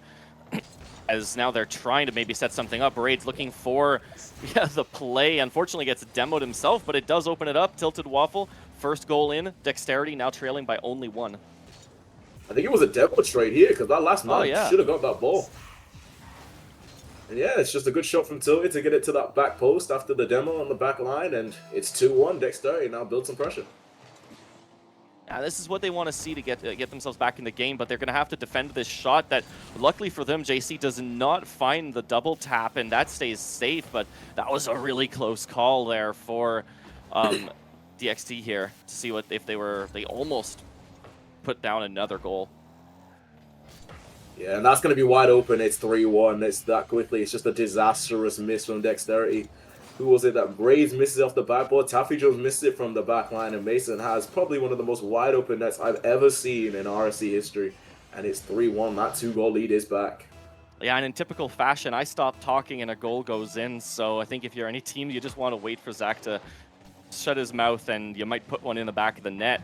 Now kickoff sitting down in midfield. JC does get it past the last man rotation, not quite enough, but ball goes just slightly wide. Luckily Mason is able to keep the pressure up. A little whiff by Jibs, who was expecting maybe a redirect, but JC shot saved by Tilted. Yeah, it's just clashing and pressure from Neat there at the beginning, but Dexterity will have it on their side. JC now will take control with low boost. Tilted Waffle will get that 50 into the middle. Mason's has a free ball. He gets the clear, but he's going to go right to Tilted. He's going to continue that. Can Jibs get the touch? He can to the corner. Taffy Jones is going to continue the pressure, and it's going to be a follow-up shot from Dexterity, but Raids couldn't finish it off. Now, counter-attacking possibilities from Neat. JC's just going to go for the shot. It's not the best of saves. It's still in the middle. It's a fake there, but Taffy Jones will get it cleared. And it's good pressure from both sides. Now it's end-to-end, but Dexterity needs 2 to come back in this game 1. Yeah, and it's definitely something that they're capable of. We've seen some pressure, not as much as I'd like to see from them, but their shot goes slightly wide, a little bit to the right, and just gives a lot of time for Neat to find and reset their pressure here. A little awkward ball off of a 50 and a bump. JC only pass to go past one. He doesn't even have to find the next touch because it just rolls off the top of the defender's hood and into the back of the net. He just caught the third man too aggressive in rotation. Tilted was trying to move up, but he has no boost. If that's a clear, if it's going in, he can't make the save, and he caught that out, and it's 4-1 to Neat. Yeah, JC absolutely slaying this match so far. Now, pop high, wrists landing in front of the net. A good bump from Taffy Jones, but it isn't enough. Oh, I thought that was going to go in, but Jibs instead finds the crossbar. Yeah, it's compounding pressure from Neat. It goes back into the middle to Jibs. It goes off the backboard. Mason has a full tank. Can he go up with this? He takes the first touch and it goes up right up to the ceiling. Taffy Jones is going to miss. Jibs off the backboard to JC. It's going to go in off the follow-up. It's 5-1 to Neat. They have full control of this upper bracket game 1. Yeah, I think at this point, you know, it's still technically possible. Minute 30 seconds left of play. But, you know, down by 4, and not just that, looking at the stats, they're out shooting them. It's 11 shots to 3 so far for Neat. Yeah, it's compounding pressure. It's Neat just have all the ball and every single last shot. And Dexterity get into offense, but they don't have the boost. Ray's is the only person that has boost going into that offense, but he has only 20 boost, and he's the last man. He has to stay back. Now Neat can get the ball again with a full tank and build up play. JC will get that ball into the middle, but Dexterity will just get the ball again. This time they'll have boost, but Raids gets beat by Jibs, and Neat get it cleared. All it is really is Dexterity don't have the boost to continue with attacks, and Neat just can take control of the ball, have full pressure with full tanks, and just create chances, and that's how goals are going in. Yeah, and here potentially another center off of an attempted shot from Mason, but it doesn't find his teammate here. Now, back in time, no real pressure coming out of DXT at the moment. Now, maybe a shot coming in. Tilted Waffle looking to find contact with the net, but just unfortunate. 50 allows Jibs plenty of time. He's going to leave it for Mason. Mason trying to pit past Tilted Waffle, but Tilted Waffle finds the save. Now Raids awkwardly leaves it. Tilted is going to take his time, try to fake it past, but JC just plows straight into the center of that and keeps it in play. Now Taffy on the counterattack. Pinch from Mason, sends it back into midfield. 8 seconds left. This is definitely at this point game for game 1. We're going to see Neat up by 1 in the series, but not before Raids steals a little counter goal here, just to try to tilt momentum back in their favor going to the next match. Yeah, it's a good attempt at momentum, but this game 1 is over, and there's a lot of work for Dexterity to do going into game 2, because if they let this slip, this could be an easy series for Neat, but we don't want that to happen here. No, nobody wants an easy series, right? Especially, well, I'm sure the players do, but as viewers and as casters, we love tension. We love something happening on the screen. And right now, there just wasn't any of that out of Dexterity. Like, we see the points are there, the attempts, you know, they definitely, compared to what was looking at the beginning of this game, they stepped it up and came back, but it just wasn't enough. Yeah, no, it was lackluster from 4 minutes in, but they get that pressure going in that final minute, but you need to get that going for all 5. JC and Jibs will get the credit for that. 7 shots, 3 goals, and Jibs getting 1 goal and 2 assists. It's very impressive play from Neat, and Dexterity will have a lot of work to do because they have to force 7 saves to stop the pressure. Yeah, that's a lot of saves. That's a lot of time spent on your like in the back of the net on the goal line. You know, it's stressful, and it's one of those things, right? If you as a team can keep your opponents on that back foot, it can really help destabilize not just the gameplay and the pace, but their mentality and their structure. And you know, there's a higher likelihood of them, you know, making a mistake at that point and you finding the net. And that's just what was happening throughout that game. Yeah, most definitely. What also it did is it costed boost and time. That's how Dexterity weren't able to get pressure going into offense, and there was minimal boost to build pressure and to create chances. That needs a lot of work going into this second game. As we go into Forbidden Temple, let's see what happens. Yeah, face off this time going in favor of DXT, trying to create some space here. Tilted trying to slow down, but a pinch sends the ball flying back into his own corner. Now Raids, let's see what he can find. Looking for his teammate, does find it. Looking for the aerial team pinch, unfortunately doesn't find the net, but that was still good confidence coming out of these players. Now Raids is up, going off the backboard. He can follow up. He does, gets the double tap, and it's in! Beautiful double touch and a brilliant recovery from Raids, getting that first touch and being able to sink it in, getting past JC, the last man, and that's brilliant offense for Dexterity to start off this second game. It's perfect. Yeah, and Raids, like I was saying, he came off of that little goal steal near the end of the last one, kept that momentum going, gets a fantastic opening goal, but maybe an answer back. No, blocked again. This time Raids in the way of the net from JC's powerful shot, bump coming through on Tilted Waffle, but Raids looking for a second goal here. It's everything pretty much at this point is Neat trying to get through Raids, but now Tilted Waffle, he wants to say at this and finds a second goal in a row for Dexterity. Yeah, it's a complete flip from the first game. Dexterity now have all the control in the world after that beautiful double tap, and now it's just Dexterity pressure. And it looks like Dexterity are going to take control of this game too at the beginning.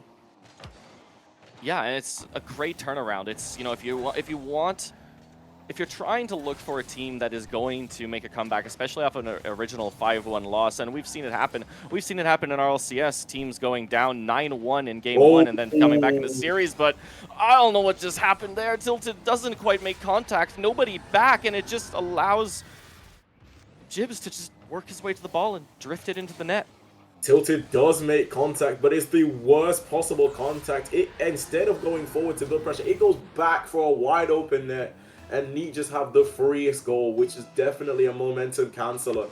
Let's see how Dexterity can recover from that, because it's a disastrous mistake. As Taffy goes up to the corner, and there is no pressure coming in from Neat, and a 50-50 is forced. Rays will get full control of that ball with almost a full tank. It goes into the middle, but Masons will get that clear. But yeah, it's a very disastrous mistake coming in from Dexterity. But JC, does he get the reset? He goes low and takes it to the bottom corner. We have a tie game. Yeah, and this goal from JC, absolutely fantastic. Fakes the reset, drops it low, forces two players up, and sinks it into the right corner. That was absolutely stellar Rocket League, and I want to see more of that throughout this game in the series.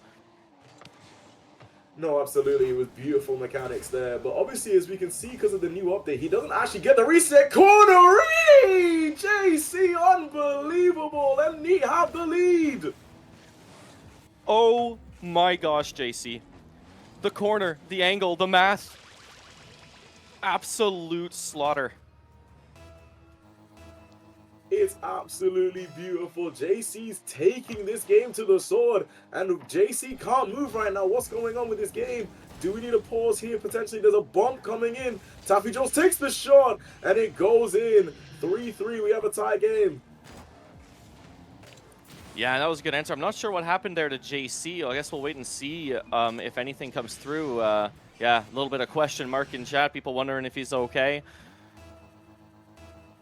3-3 though so far, as it currently stands. Face off. Raids does get it through, but Jibs is now going to be forced to play it off of his own corner. Taffy Jones, her quick challenge rotations really tightening up the speed of play from Dexterity here. Trying to not allow as much pressure through, despite it being such a close game. You know, I do feel like in this one case, it is so far a Dexterity match. Yeah, it's feeling more of the flip side of what we saw on the team sheets. It's feeling more like a JC Stellar show and a Dexterity team masterclass, rather than the other way that we were seeing on that stat sheet. But most definitely, it feels like a more Dexterity game, but some mechanical brilliance have got Neat back into this game too. And if they want to take this game from Dexterity's nose, they have to get some more team plays going. They need Jibs and Masons to create more pressure as it goes into the middle, but Raze is going to have that in control, but not for far, as the mastermind in JC is going to take that ball up to the ceiling, but it's lackluster. Tilted Waffle's going to take control. Jibs to the side, but Taffy Jones is going to have that cleared. Masons now is going to whiff it. JC is going to try to take control, but a good touch from Raze to take it to the side into the corner right to Toy, who takes the shot and it hits the crossbar. And it goes straight up to JC once again, and it's going to get cleared. Jibs now takes the shot. It's going to go off the backboard. Can the follow come up, JC? No. Tilted Waffle gets the save, and we'll have cruise control. A back and forth game is happening right now in this game too, as both teams don't want to lose their lead. Yeah, and they're just beating Taffy Jones to the ball. Now two players, Bump trying to come through, does put Raids on his back foot, but shot goes slightly wide. Now battle in the corner, trying to get it clear. Raids looking to center it down to Taffy Jones, but unfortunately just drops it onto Jibs' roof, and Jibs sinks it, taking the lead 4-3. 1 minute, 30 seconds left to play. That's just perfect placement from Jibs there. Taffy Jones doesn't really have that much of a chance to get that in. And we don't talk about the KPH of that goal. But yeah, it's a great goal from Neat to take control of this game. Now, JC gets it off the wall. Can he get the sidewall read? No, he can't. But he goes into the middle. It's a very dangerous position, but it gets fully cleared off the pinch. Now, Masons is going to take one touch, but Rays has it under control. Jibs and Taffy, 50-50. Mason has to clear it into the middle. JC now is going to try go for it, but Tilted Waffle has it cleared. And now, Mason's going to take control of this ball to the side, but he has no boost. Now, he's going to be the shot. Taffy Jones with the brilliant save. Now, Dexterity still have this 1 goal deficit, which they need to come back from. Tilted Waffle can have a shot. Mason will get the save. Will there be a follow-up? Raids can't get it. Jibs now is trying to recover, but Taffy Jones will have that ball first. Gets a reset, but is it going to do anything? Jibs now is going to take it to the backboard. Pressure coming in from Neat. JC is going to get bumped off of it, and Dexterity will clear it away. 30 seconds left. All to play for. Dexterity need a goal. Yeah, and they're trying really hard here. Tilted now with the newest attempt, but JC's just hanging on the backboard, but doesn't find contact. Unfortunately, nobody from Dexterity was there to follow through. Bump attempt coming in off of Raids' shot, but now Taffy Jones looking for it. JC does intercept what would have been an easy shot for Raids here, but now being forced into awkward position. Raids centering. Jibs does intercept. Mason fakes it down, maybe leaving it for Jibs here. Just 5 seconds left for Dexterity to look for one last goal. Tilted shoots it up, drop down. Taffy, does he find it? He does, but it touches before the goal line.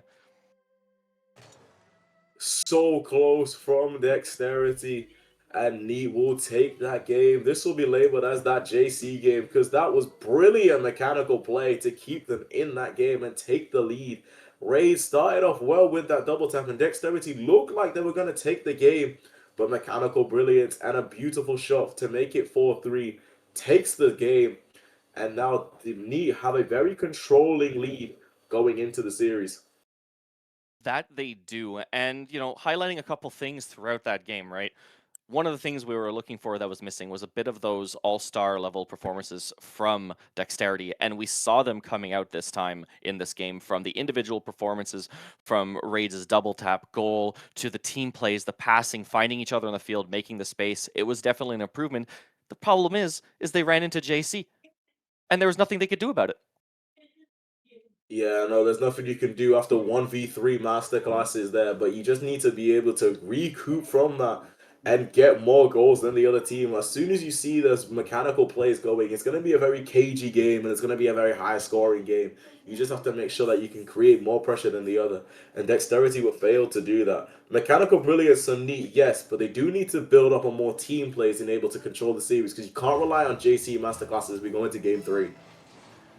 Yeah, like you said, you can't rely on a single player. But all players have to step up. We saw it in Game 1, but now potentially a shot incoming from Raids just goes a little wide. Tilted a little hesitant to commit on that, but now Taffy does spin around. 3 players, pretty much everybody there. Raids trying to get it through them all, and he does, through traffic and into the net. Yeah, it's off very cagey gameplay here. 50-50 from JC, and Raids just has a perfect shot going into it, as he followed up that ball perfectly, straight to the roof of the net. No one can save it there because it's too fast. And it's 1-0 Dexterity. They're off to a hot start.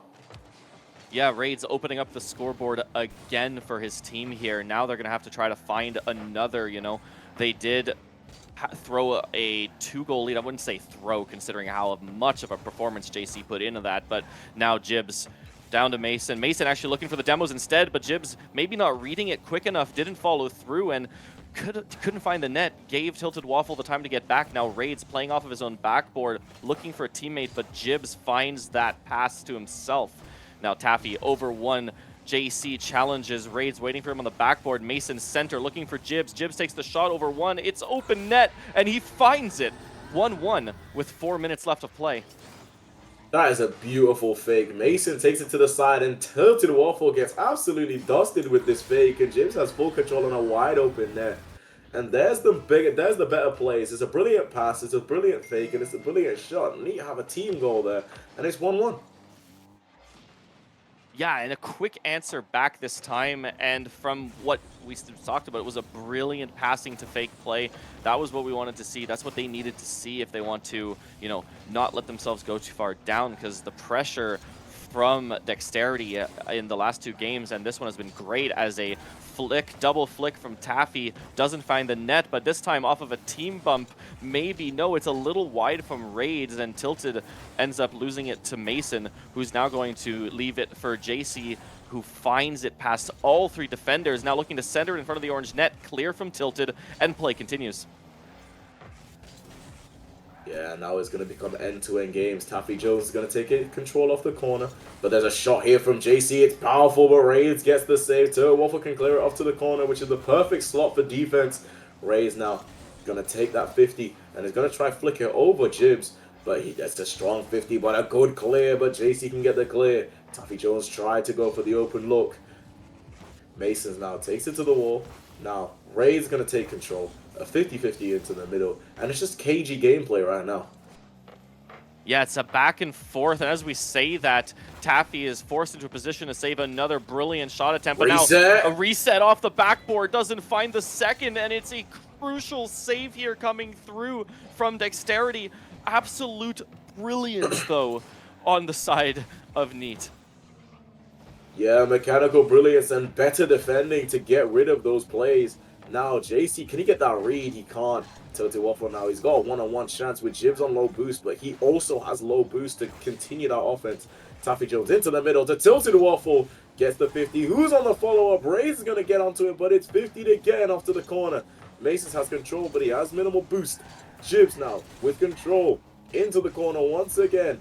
Can he get the bump on Tilted? No, he can't. JC now with full control. Middle tank, though, is off to the corner. Can somebody get the shot? Is there going to be a bump? No, it's going to go straight to the back, but it's Mason's missed. Now, Dexterity need to get control of this ball and get it on offense. Tilted Waffle's going to get that first touch. Can he get a second? No, he can't. JC's right on it, but can't follow it up. Razor's missed. Now, Masons gets the clear off to the backboard. What will he do with this? Can he get the second touch? No, he can't, but it goes right to Jibs. It goes up straight in the air. Now, a demo on the back lines. Rays takes it to the wall and it goes up to the ceiling. Can anyone follow this from Dexterity or is it just a neat ball? Now, straight to the neat corner. And JC just has full control with a high tank. A bump there. 50-50. No, Jibs just gets the beat. Can he get the shot off? He fakes it. Goes up to the ceiling. And it's once again a back to end-to-end game. A battle on both corners. For some reason, there's no chances of getting it into the middle. Yeah, and we saw some really close calls from Dexterity. You know, they often find themselves a little bit over-rotating, maybe a little over-aggressive at times, opening up the net. But this time, Raids manages to avoid a demo from JC and make the save. Now tilted 50 on Jibs. Decides to leave the ball, which does kind of slow down the play out of Neat. But Neat now, JC sending it deep into the orange half. Raids past one, past two. He's got one more. Can he get the flick on Mason? He's looking for it. Pops it up. Maybe a little too early. Mason reads it nice and clean.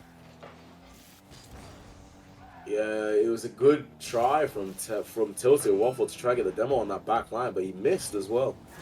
It's interesting to see, though, how both teams are now becoming a cagey game. Both teams are very afraid of not conceding rather than scoring, being confident on scoring. Raids gets a double tap straight into the middle. It's almost gone out, but Taffy Jones can get it in. The top scorer has made his mark on game 3.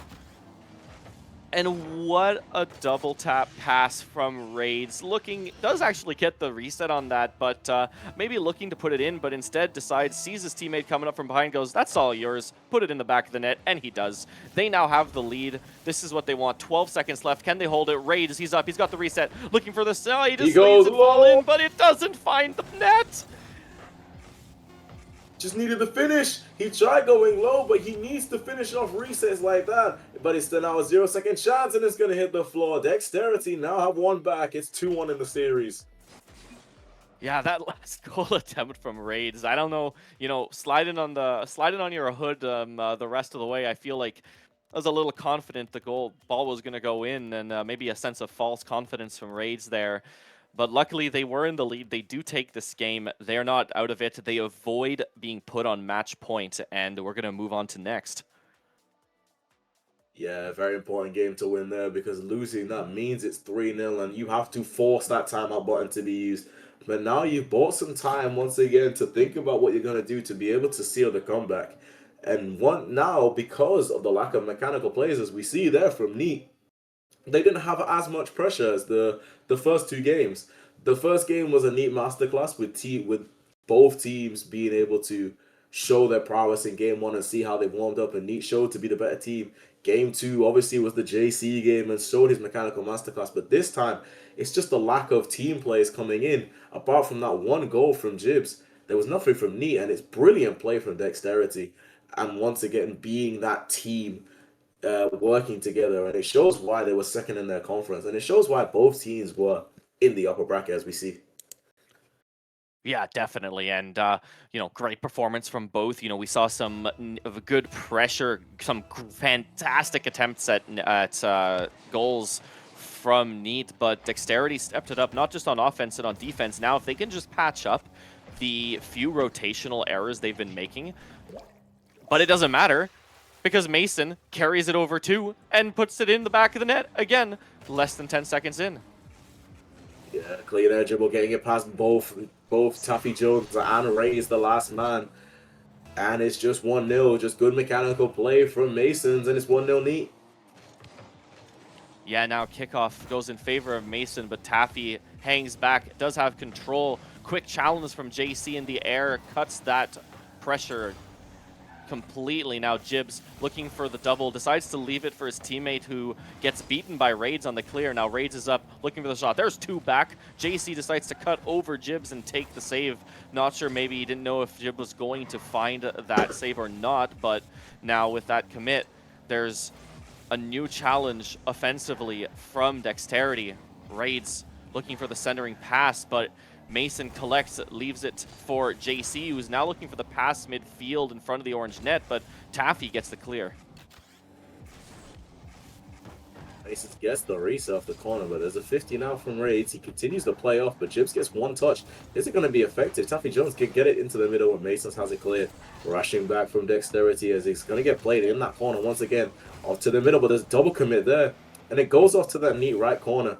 No play getting into the midfield, and Neat has some time, but JC's fumbled it. It's going to get passed around into the middle. Ray's trying to get in that touch, but JC just gets it past. Now, Jibs to the corner, can get it into the middle. Okay, who has the shot? It's a demo on the back line. Mason can make it 2-0, and it's brilliant pressure from Jibs, and a brilliant demo to continue to play. Yeah, and regardless of the demo, rotations felt a little awkward on that back end. The demo definitely kept that ball in the net, which was what they were looking for, but I don't feel so far, unlike the last game, that, I don't feel that, or even the last two games, I don't feel that Dexterity has been able to make Neat feel awkward at all this game. No, I feel like Dexterity have been more beating them mechanically rather than making them feel as bad as possible. And just playing the better Rocket League, whereas Neat are doing both here, disrupting the rotation with demos and bombs and having that mechanical play. And that's what you need really in a team to win the Prospect tier. You need both the destructive game and the mechanical game. But if Dexterity can get a little bit more of that antagonizing playstyle going, they could definitely see something going on. But not right now, as JC can make it 3-0 to Neat. Yeah, I don't know what happened here. The pass, which has been happening over and over again, and then again, the bump.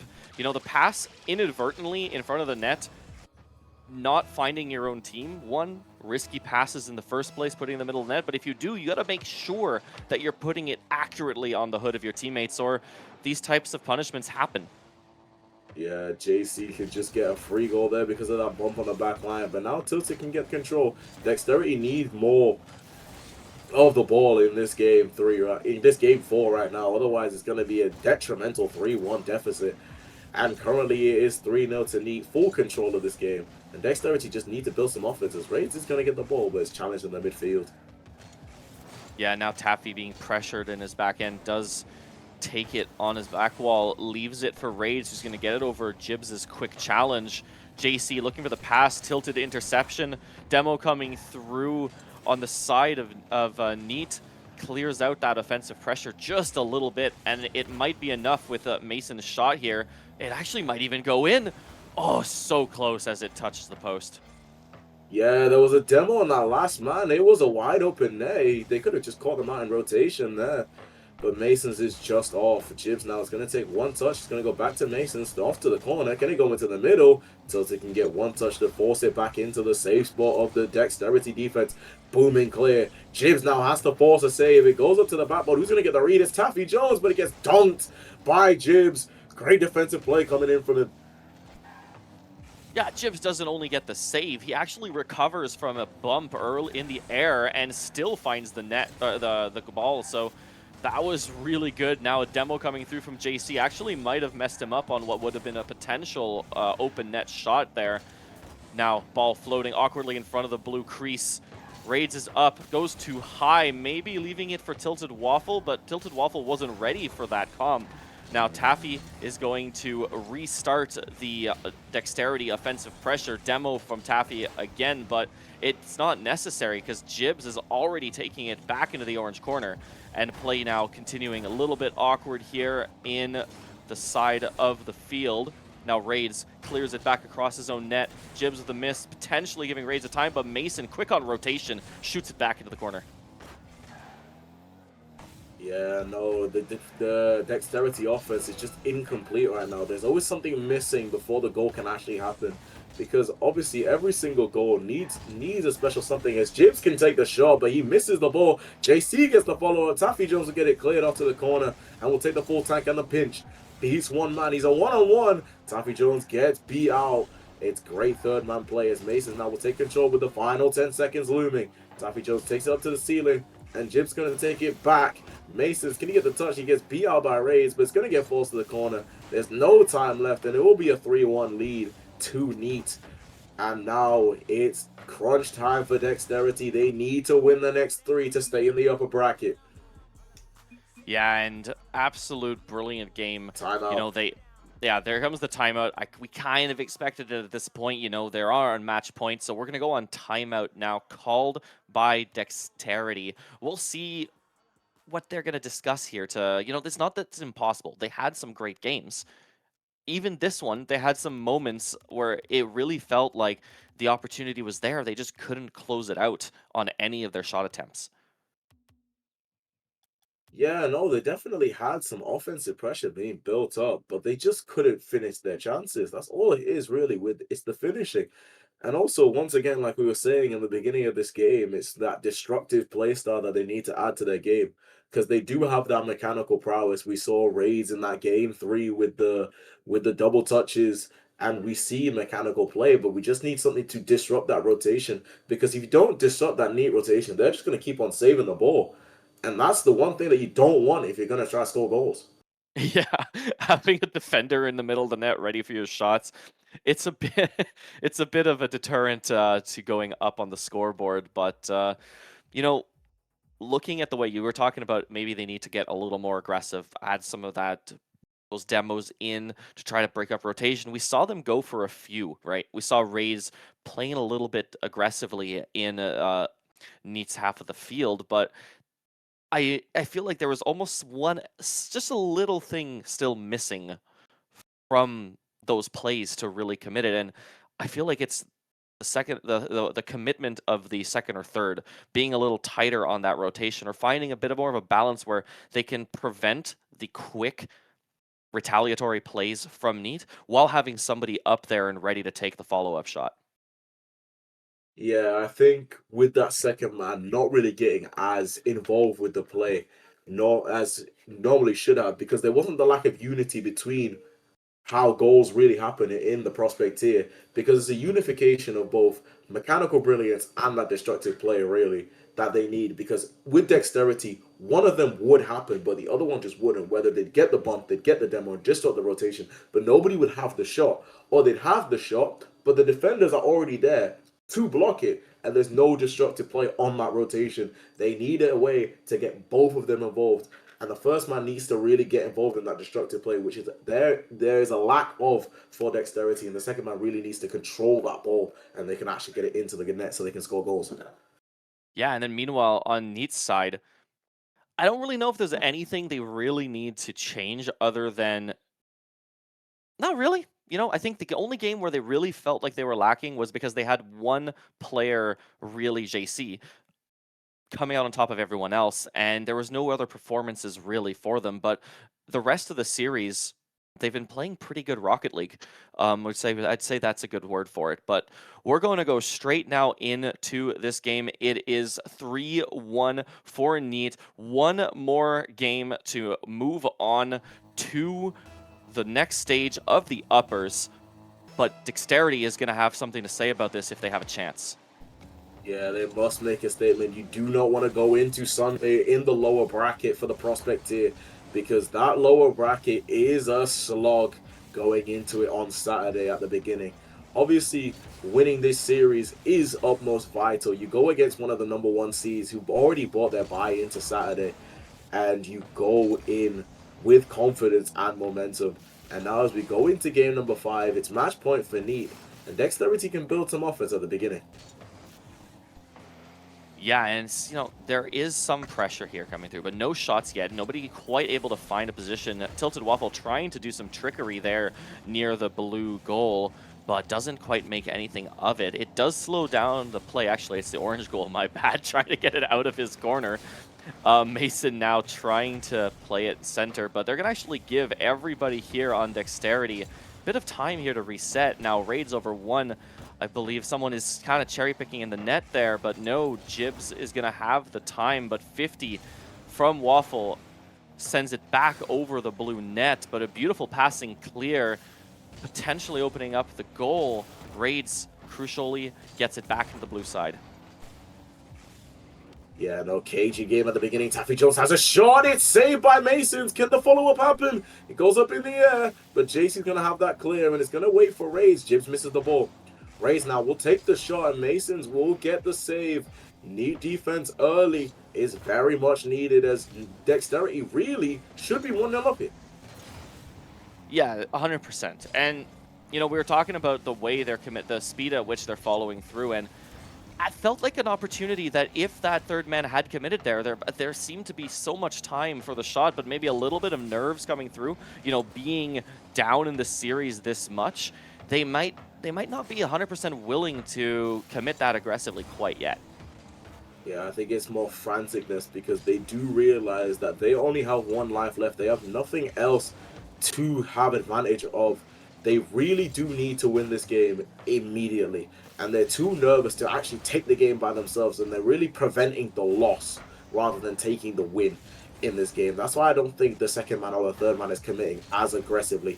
Now, Raze is going to take it to the corner. It's going to go into the middle, but Neat has all 3 of the defenders ready to commit. And it is a triple commit there, which isn't the best for Neat, but it does get it clear. But it goes off to Taffy, and there's a 50-50. But yeah, I think it's more franticness of not trying to lose the game rather than actually trying to take the game by themselves and win it. Yeah, and like we saw, there's a challenge from Tilted, centers it, but Taffy's just a little bit far. Raids in control, getting it over 1, looking to dribble it past the other, maybe looking for the reset, does find it, going off of the blackboard, but quick cut in from, I believe that was Jibs, does keep that safe. Now it's JC disrupted by Raids, but he gets it past everybody. It's just him. Can he get the Doomsy? He doesn't find it. It doesn't matter. Jibs dives in and sinks the ball. 1-0 for Neat. Yeah, all 3 of Dexterity's players didn't have boost, and it was just JC's ball to freely control regardless of the bump. And it's just lack of boost. That's how it went in, and Jibs just has the free follow-up, and it's just 1-0 Neat. Yeah, and this is not where you want to be finding yourself if you're Dexterity. You had the early pressure, you had the shots on net. Right now, they are out shooting them 4-1, but it doesn't matter because the one attempt that Neat does find, they sink it in the net and find that goal. And now an insane team pinch. Oh my goodness. 139 kph, an absolute rocket coming in from Masons and JC, straight into the right side, and that's the one thing you most definitely don't want to see if you're 3-1 down in a series. Neat not just beating them to the ball, but clipping on Dexterity. What an absolute slaughter of a pinch there.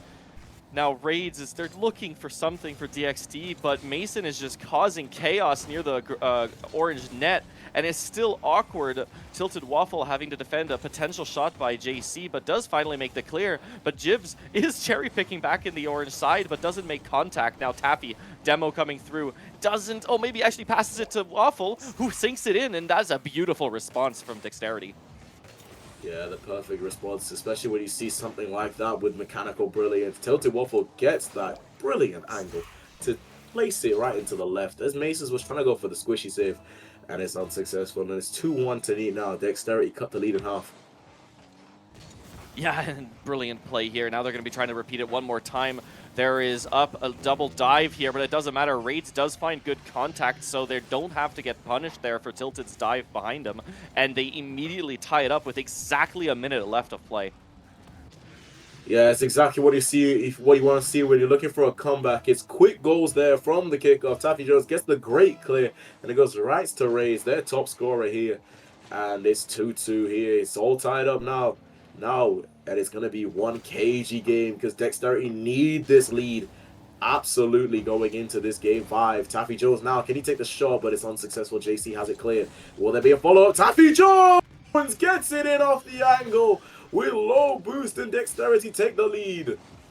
I love this play. Look, maybe potentially forcing JC into thinking he's going to leave it for a teammate or slam it into the wall, but no, gets the cheeky little boop off his top of his car and puts it in the back of the net all himself. So now they are in the lead. This is what they wanted. You know, you are down in the series. You need these wins. You basically need to win. Well, you do, not just basically. You need to win 3 games in a row, and this could be a great way to start it off if they can just survive these last 30 seconds. Waffle does survive a really scary 50 from Mason, but now Raids up, leaving it for Tilted, gets the touch afterwards, but it's defended crucially by Jibs.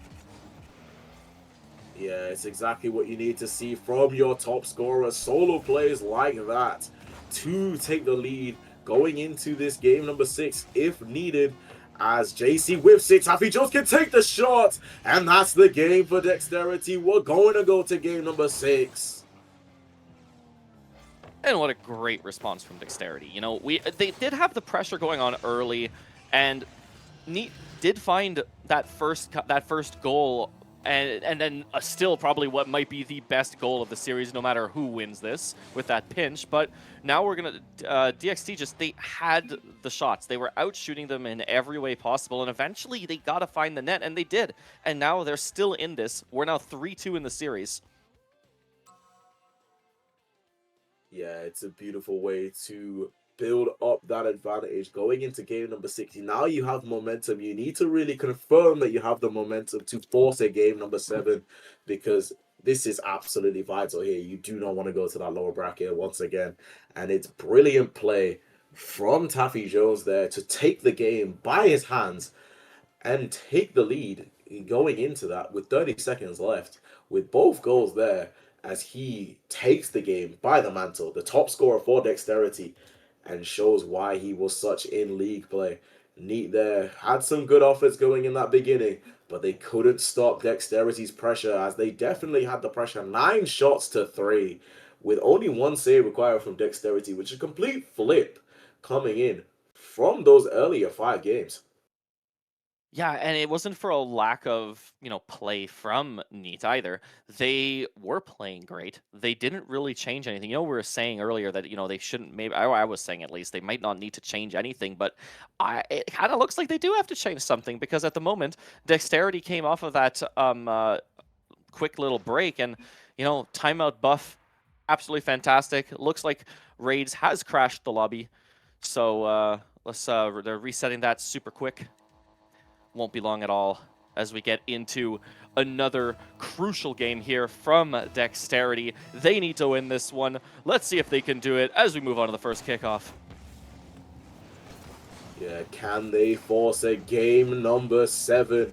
I feel like in game number 5, Neat were playing a little bit lower of a block here. Double demo here coming from Mason, as Jibs will take the ball here with a full tank, but Taffy Jones will take it to the corner. More demos here. It's a destructive game from Neat, but Taffy has the clear. It's unsuccessful. Now, Jibs has control. Raze now gets the demo. It's a demolition derby going into game number 6.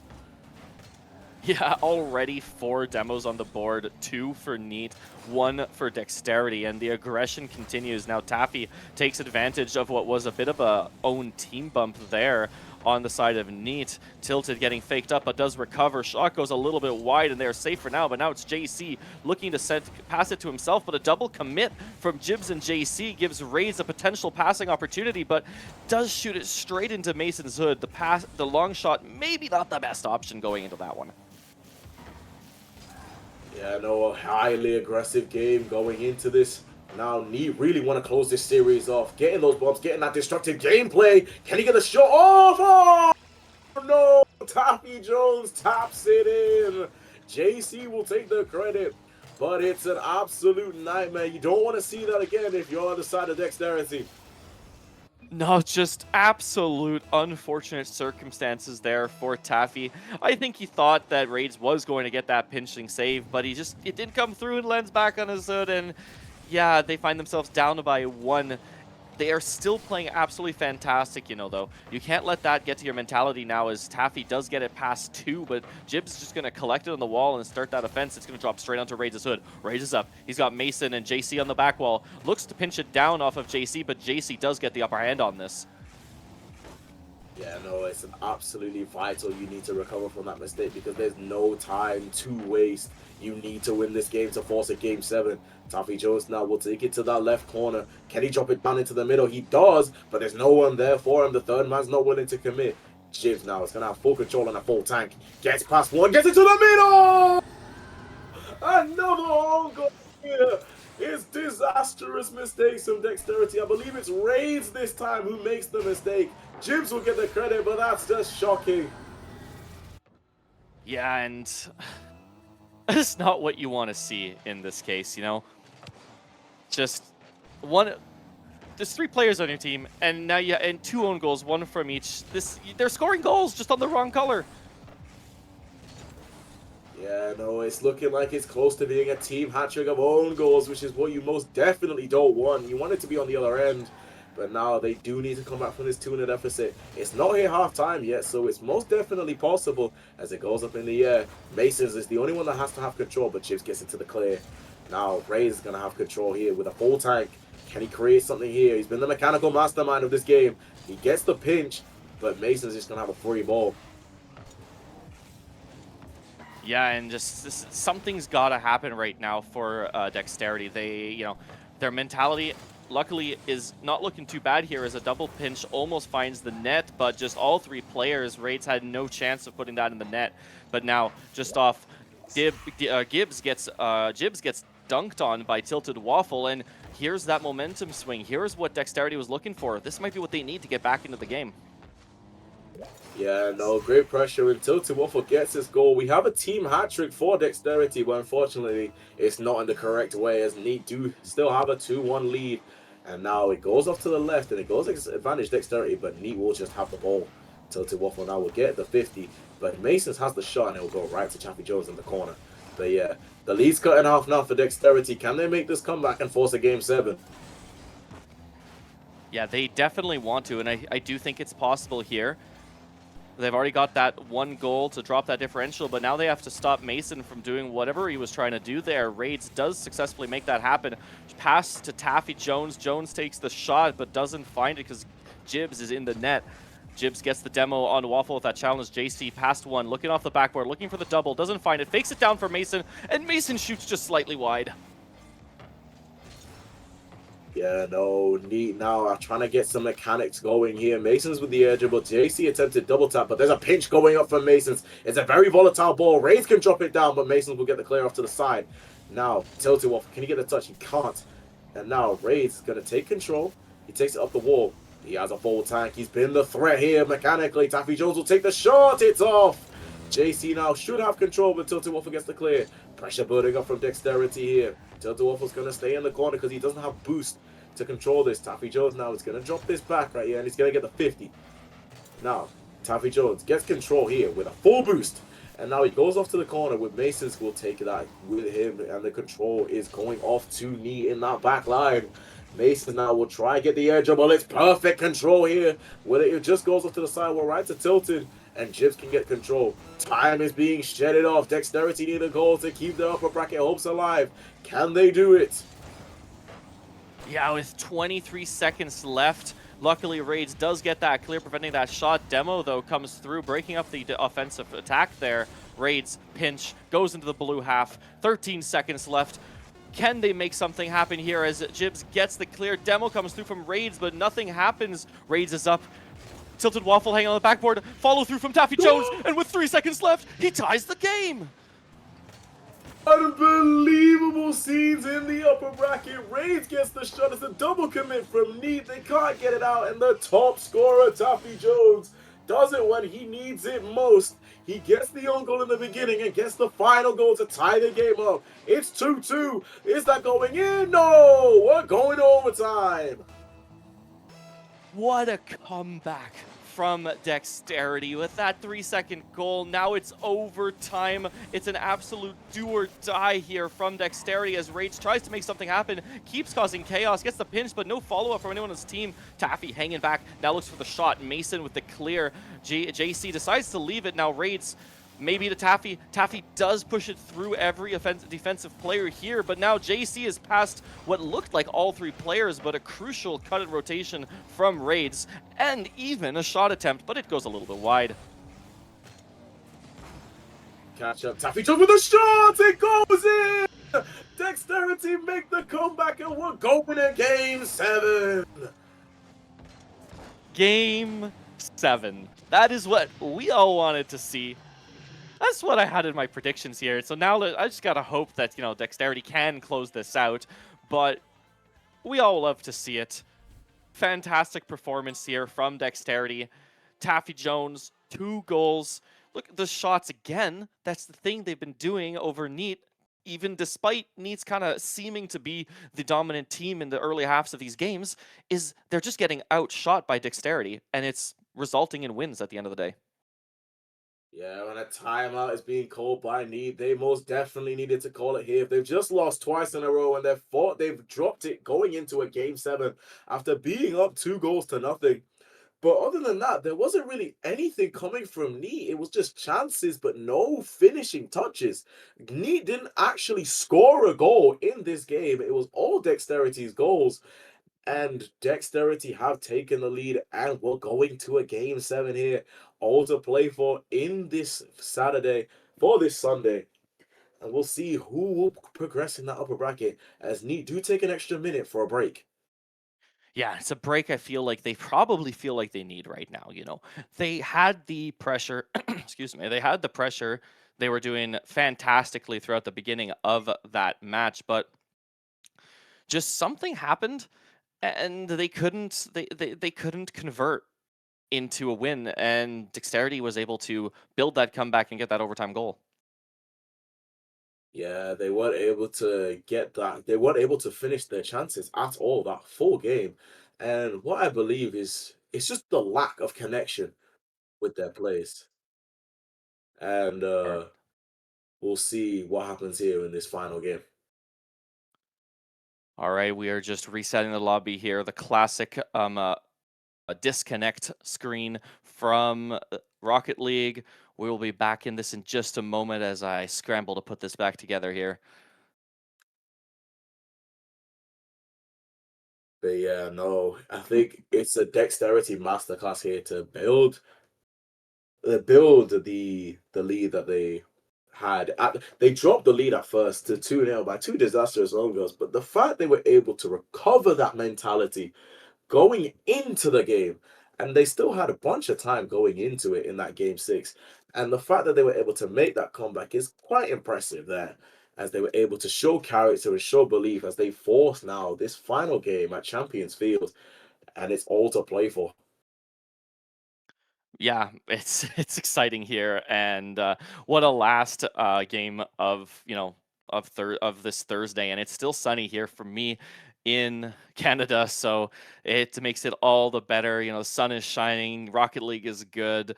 Game 7 in the final match. It's such a good day so far. Why the antithesis for me here is the shades of night in the UK as we go into Game 7 at Champions Field Day. It's gonna be a cracker here. Are you excited for this Game 7? Let's get playing as the game starts here with Masons and Tilted Waffle here, straight in for the kickoff, but Jib's gonna go for it, and Game 7 begins. Yeah, and already a shot attempt coming through from Neat. Doesn't register on the board, but good defensive play coming in from Dexterity. Raids does get the good challenge. Taffy pops it up. He's going to look to play it into the blue corner. Try to get it past Jibs. He does. Now JC does pop it high, keeping it safe, but Tilted is still there, causing some chaos with the ball. Doesn't quite get the 50, and unfortunately it goes down to underneath Raids, who was looking to get that shot off of his teammate. But the pressure continuing with Tilted on the backboard. Mason backlifts for the save. Shot them from Raids, doesn't find it, but Taffy with the follow-up sinks it. And now it's the opposite. We see Dexterity take the lead early in this Game 7. Yeah, no, and it's him again, Taffy Jones, coming off that overtime goal in Game 6 to start off game number 7. And it's full control from Dexterity at the beginning of this. Neat haven't used this timeout well, clearly, as they are trailing as we speak. They really need to build this up now, get some pressure going like they did in those early games, and take the series by themselves. As Mason now is going to try and get this touch after a JC clearance. But Taffy Jones is going to have a full clearance off to Raids. JC's going to beat them to the ball, but Tilted Wolf is going to try and get control. 50 there from Tilted and Jibs. Raids now whiffs the ball here, but it looks like it was more of a fake. It's going to drop down for Taffy Jones once again. He's having the series of his life after going down 3-1. 2 goals again, and it's a blitz here from Dexterity. Yeah, and this is everything that they wanted to see, and if you're a Dexterity fan, you're absolutely loving this. Forcing the game 7, and now up by 2 early in play. JC trying to change that up, but doesn't find it. Mason with the backflip unfortunately messes up Jibs, who don't know if he knew that Mason was deciding to continue the play. Now fake down Raids, looking to flick it past 1, looking for the second, but Jibs is going to be up here, but it's straight onto the hood of Tilted. Mason collects off his own backboard.